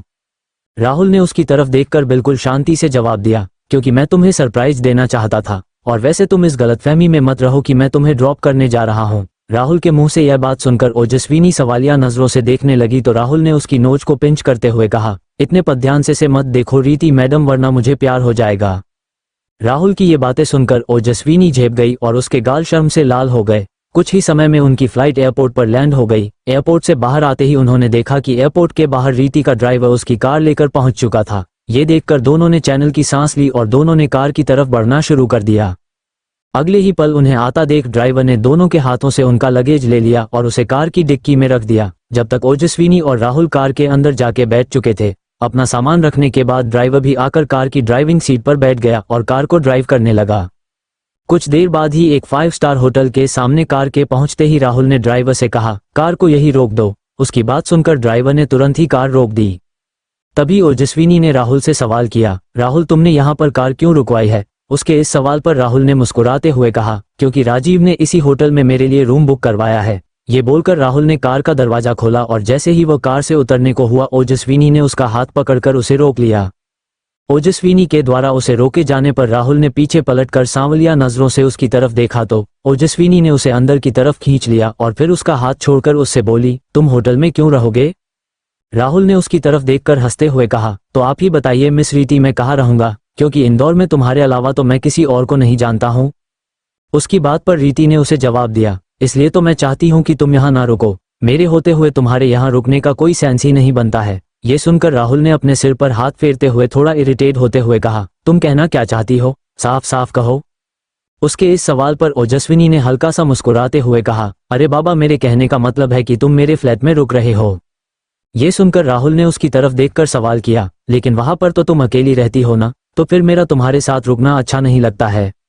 राहुल की बात सुनकर ओजस्विनी जोर जोर से हंसने लगी और फिर अपनी हंसी को कंट्रोल करते हुए बोली, मुझे नहीं पता था तुम्हारे जैसा व्यक्ति भी इस बारे में सोचता होगा। ये सुनकर राहुल थोड़ा झेप गया। उसे देखकर ओजस्विनी ने आगे कहा, मैं तुम्हें अपने फ्लैट में रुकने के लिए इसलिए बोल रही हूँ क्योंकि मेरा फ्लैट 2 BHK, मतलब वहाँ एक रूम एक्स्ट्रा ही पड़ा हुआ है जहाँ तुम आराम से रह सकते हो, और वैसे भी मेरे भाई भाभी भी सामने वाले फ्लैट में ही रहते हैं, इसलिए तुम्हें मेरे अकेले वहाँ रहने को लेकर परेशान होने की कोई जरूरत नहीं है। ओजस्विनी की बात सुनकर राहुल को अब उसकी बात का सही मतलब समझ में आया और उसने अपना सिर हाँ में हिलाते हुए कहा, जैसा आपका आदेश मैडम, हम आपके साथ चलने के लिए तैयार है। राहुल को इस तरह बोलते देख अगले ही पल दोनों साथ में हंसने लगे और फिर ओजस्विनी ने ड्राइवर से कहा, धीरू भैया, आप कार सोसाइटी की तरफ ही ले लीजिए। उसके इतना बोलते ही ड्राइव ने ओके मैडम बोलकर कार स्टार्ट कर दी और लगभग 15 मिनट बाद उनकी कार रुक गई। कार से बाहर आते ही ड्राइवर ने दोनों का सामान बोनट से बाहर निकाला और ओजस्विनी से पूछा, मैडम सामान अंदर पहुंचा दूं? उसके इस सवाल पर ओजस्विनी ने मना करते हुए कहा, उसकी कोई जरूरत नहीं है भैया, हम लोग ऊपर ही जा रहे हैं तो सामान साथ में लेते जाएंगे। उसकी बात सुनकर ड्राइवर कार में जाकर बैठ गया और कार को पार्किंग एरिया की तरफ लेकर चला गया। ड्राइवर के जाने के बाद ओजस्विनी और राहुल भी अपना सामान लेकर लिफ्ट की तरफ चले गए। जैसे ही वे दोनों ओजस्विनी के फ्लैट के सामने पहुंचे, ओजस्विनी की नज़र सबसे पहले सामने वाले फ्लैट पर गई जिसका दरवाजा अभी भी बंद था। ये देखकर ओजस्विनी ने चैन की एक सांस ली और अपने फ्लैट का डोर ओपन करके राहुल को अपने साथ अंदर लेकर चली गई।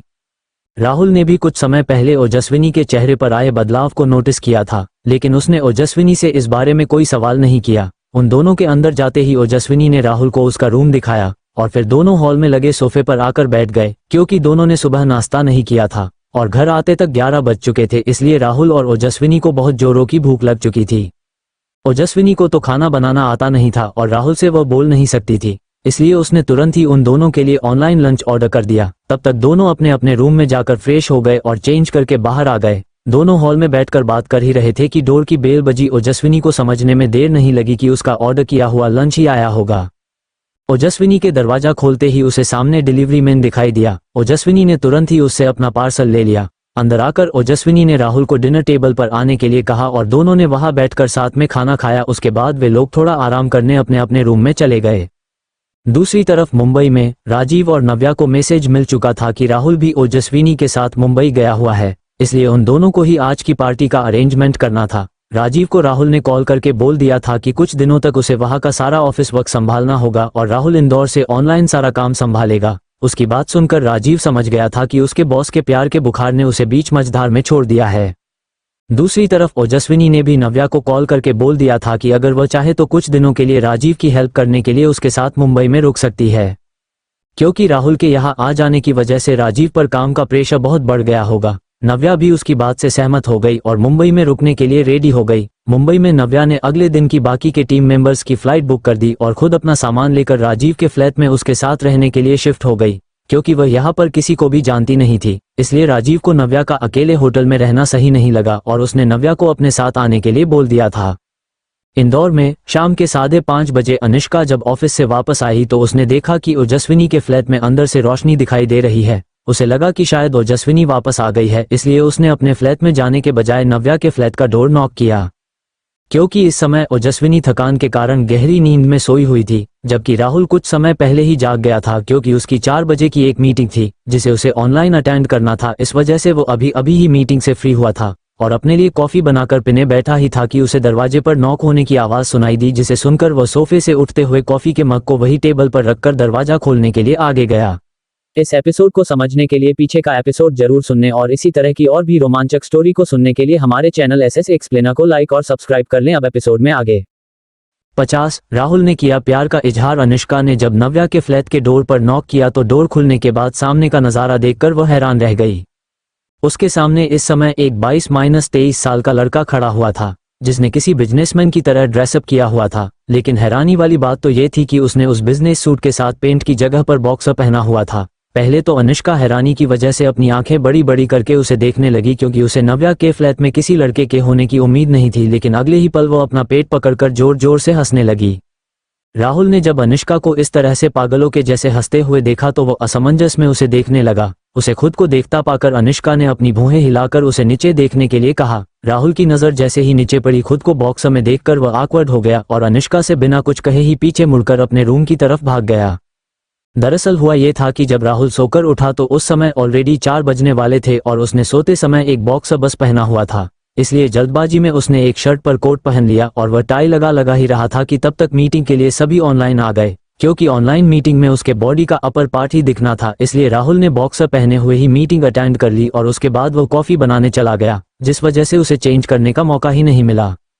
राहुल को दूसरे रूम की तरफ जाते देख अनुष्का को थोड़ा अजीब लगा, पता नहीं क्यों, लेकिन उसे राहुल का चेहरा थोड़ा जाना पहचाना लग रहा था। लेकिन अपने दिमाग पर जोर डालने के बाद भी उसे कुछ याद नहीं आया तो अनुष्का ने अपना सिर झटका और वह सीधे ओजस्विनी के रूम की तरफ बढ़ गई। उसके रूम में जाते ही जब अनुष्का ने ओजस्विनी को सोते हुए देखा तो वह उसके पास जाकर बैठ गई। लेकिन जब उसने ओजस्विनी के पास जाकर उसे देखा तो वह हैरान रह गई, क्योंकि आज बहुत समय बाद उसने ओजस्विनी को सोते समय मुस्कुराते हुए देखा था। कहीं न कहीं अनुष्का को इस मुस्कान के पीछे की वजह वही लड़का लग रहा था जिससे अभी कुछ समय पहले वह मिली थी। लेकिन फिर उसने इस बारे में ओजस्विनी से ही पूछ लेना सही समझा। कुछ देर वही बैठने के बाद अनुष्का ने देखा कि ओजस्विनी की नींद खुल गई है। ओजस्विनी जब नींद से जागी तो उसने अपने सामने अनुष्का को बैठकर मुस्कुराते हुए देखा तो वह उठकर अपने बेड पर बैठते हुए बोली, अरे अनुष्का तुम कब आई? उसे ऐसा सवाल करते देख अनुष्का ने हंसते हुए बोली, अरे वो सब छोड़ और ये बता कि तू अपने साथ किस जोकर को लेकर आई है और उसे अपने फ्लैट में भी रहने की तूने परमिशन दे दी है। ओजस्विनी ने अनुष्का की बात सुनकर असमंजस में उसकी तरफ देखकर कहा, कौन सा जोकर? हालांकि वह ये बोलते हुए रुक गई और हैरान होते हुए अनुष्का से बोली, तू उसे जोकर क्यों बोल रही है? आखिर उसने ऐसा क्या किया? तब अनुष्का ने ओजस्विनी को वह सब कुछ बताया जो अभी कुछ समय पहले हुआ था। अनुष्का की बात सुनकर एक बार फिर दोनों हंसने लगी। फिर अनुष्का को चुप कराते हुए ओजस्विनी बोली, तूने उसे पहचाना नहीं क्या? ओजस्विनी की यह बात सुनकर अनुष्का ने उसकी तरफ सवालिया नजरों से देखते हुए कहा, क्या मैं उससे पहले मिल चुकी हूँ? अगर ऐसा है तो मुझे याद क्यों नहीं आया कि वह कौन है, जबकि मुझे उसका चेहरा जाना पहचाना तो लग रहा था। ओजस्विनी ने उसे याद दिलाते हुए कहा, अरे तुझे याद है देहरादून में हमारी फ्रेशर पार्टी में हम अपने सीनियर राहुल अग्निहोत्री से मिले थे, यह वही है। ओजस्विनी की बात सुनकर अनुष्का उसे अपनी आंखें बड़ी बड़ी करके देखते हुए बोली, अच्छा तो यह वो है, तभी तो मैं सोच रही थी कि इसकी शक्ल इतनी जानी पहचानी क्यों लग रही है। लेकिन कुछ सोचकर अनुष्का ने उससे कहा, लेकिन तुझे ये राहुल कहाँ मिल गया?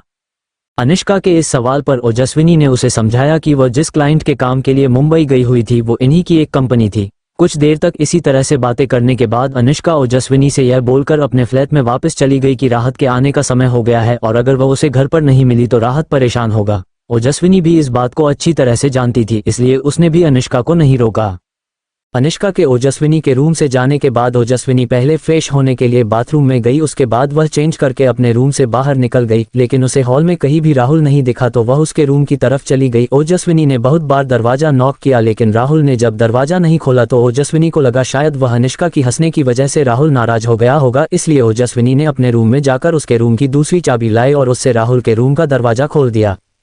ओजस्विनी ने अंदर जाकर देखा तो राहुल हेडफोन लगाए हुए बेड पर बैठकर लैपटॉप में कुछ काम कर रहा था। ओजस्विनी समझ गई कि हेडफोन लगे होने के कारण ही राहुल को उसके नॉक करने की आवाज नहीं सुनाई दी। ये ख्याल आते ही उसके चेहरे पर एक मुस्कान आ गई। उसी समय राहुल का ध्यान ओजस्विनी पर गया और उसे अपने रूम में देखकर राहुल ने अपना हेडफोन निकाला और लैपटॉप को साइड में रखकर अपने बेड से नीचे आते हुए बोला, रीति तुम यहाँ मेरे रूम में क्या कर रही हो? राहुल की बात सुनकर ओजस्विनी थोड़ा परेशान होते हुए बोली, वो मुझे लगा था कि अनुष्का की बातों का तुम्हें बुरा लग गया होगा, इसलिए मैं उसकी तरफ से तुमसे माफी मांगने आई थी। राहुल ने उसकी बात को सुनकर मुस्कुराते हुए कहा, अरे उसमें अनुष्का की कोई गलती नहीं थी, वो तो मुझे ध्यान ही नहीं रहा कि मैं इस समय तुम्हारे घर पर हूँ, बस इसी वजह से सब कुछ हो गया। कुछ देर तक इसी बारे में बात करने के बाद ओजस्विनी ने राहुल से कहा, तुमने अभी बताया नहीं कि तुम्हारा इंदौर आना किस वजह से हुआ है? शायद मैं उसमें तुम्हारी कोई मदद कर सकती हूँ। उसकी बात को सुनकर राहुल ने जवाब में कहा, लेकिन मुझे तो यहाँ इंदौर में कोई काम नहीं है। उसका ऐसा जवाब सुनकर ओजस्विनी थोड़ा हैरान रह गई। उसने राहुल की बात को न समझते हुए कहा, मतलब तुम्हें कोई काम नहीं था, फिर भी तुम मुंबई में अपना सारा काम छोड़कर यहाँ आ गए, और तुम्हारे ऐसा करने के पीछे क्या वजह थी? ये बोलकर ओजस्विनी अपनी भौहें उचकाते हुए राहुल की तरफ देखने लगी। लेकिन राहुल के मन में तो इस समय कुछ और ही चल रहा था। अभी तक तो वह सोच रहा था कि वह पहले ओजस्विनी से दोस्ती करेगा और जब ओजस्विनी को उस पर इतना विश्वास हो जाए कि वह अपनी हर बात उससे शेयर कर सके तभी वह उससे अपने प्यार का इजहार करेगा। लेकिन जब से उसे ओजस्विनी से खुद के दूर होने का ख्याल आया तभी राहुल ने सोच लिया था कि वह जल्द से जल्द ओजस्विनी को अपने प्यार के बारे में बता देगा।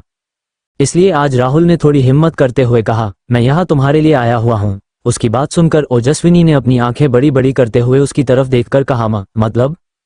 राहुल ने उसके सवाल का जवाब देने के बजाय ओजस्विनी के करीब जाकर उसे कमर से पकड़कर अपनी तरफ खींच लिया और धीरे से उसके चेहरे के करीब जाने लगा। उसके ऐसा करने के कारण ओजस्विनी की धड़कनें बहुत तेज हो गई, लेकिन उसने राहुल को ऐसा करने से नहीं रोका क्योंकि शायद उसके मन में भी राहुल के लिए वही एहसास थे जो राहुल के मन में थे। जिस समय उन दोनों के चेहरे इतने पास आ गए कि उनकी सांसें आपस में मिलने लगी तो ओजस्विनी ने अपनी आंखें बंद कर ली। उसे ऐसा करते देख राहुल के चेहरे पर हल्की सी मुस्कान आ गई और उसने ओजस्विनी के कान के पास अपने होंठ ले जाते हुए एक सांस छोड़ी। उसके ऐसा करते ही ओजस्विनी के पूरे शरीर में कर्ट सा दौड़ गया। तभी ओजस्विनी के कान में राहुल की गहरी लेकिन अट्रैक्टिव सी आवाज पड़ी, बिकॉज आई लव यू रीति। और यह बोलकर राहुल ने अपना चेहरा ओजस्विनी के लंबे बालों में छिपा लिया। राहुल के मुंह से प्यार का इजहार सुनकर ओजस्विनी का दिल इतनी तेजी से धड़क रहा था कि उसे लग रहा था थोड़ी देर में उसका दिल उछलकर बाहर आ जाएगा। लगभग 10 मिनट तक दोनों इसी तरह से एक दूसरे की बाहों में खड़े रहे। उसके बाद राहुल ने धीरे से ओजस्विनी से दूर होकर उसकी आंखों में देखते हुए कहा, तुम्हें अभी मेरे प्रपोजल का जवाब देने की जरूरत नहीं है। तुम अभी इस बारे में आराम से सोच सकती हो और जब तुम्हें सही लगे तुम जवाब दे देना। राहुल की बात सुनकर ओजस्विनी ने अपनी पलकें झपकाई और राहुल से दूर होकर उसके रूम से मुस्कुराते हुए निकाल गई। आगे स्टोरी और भी इंटरेस्टिंग है, आपको बहुत मजा आने वाला है, तो इसका नेक्स्ट एपिसोड देखना बिल्कुल ना भूले और चैनल को अपने प्यारे प्यारे हाथों से लाइक और सब्सक्राइब कर लें और अपने दोस्तों को शेयर करना बिल्कुल ना भूले और अपना प्यार भरा कमेंट जरूर करें और दोस्तों कम से कम 200 लाइक का टारगेट पूरा कर दे। मिलते हैं नेक्स्ट एपिसोड में।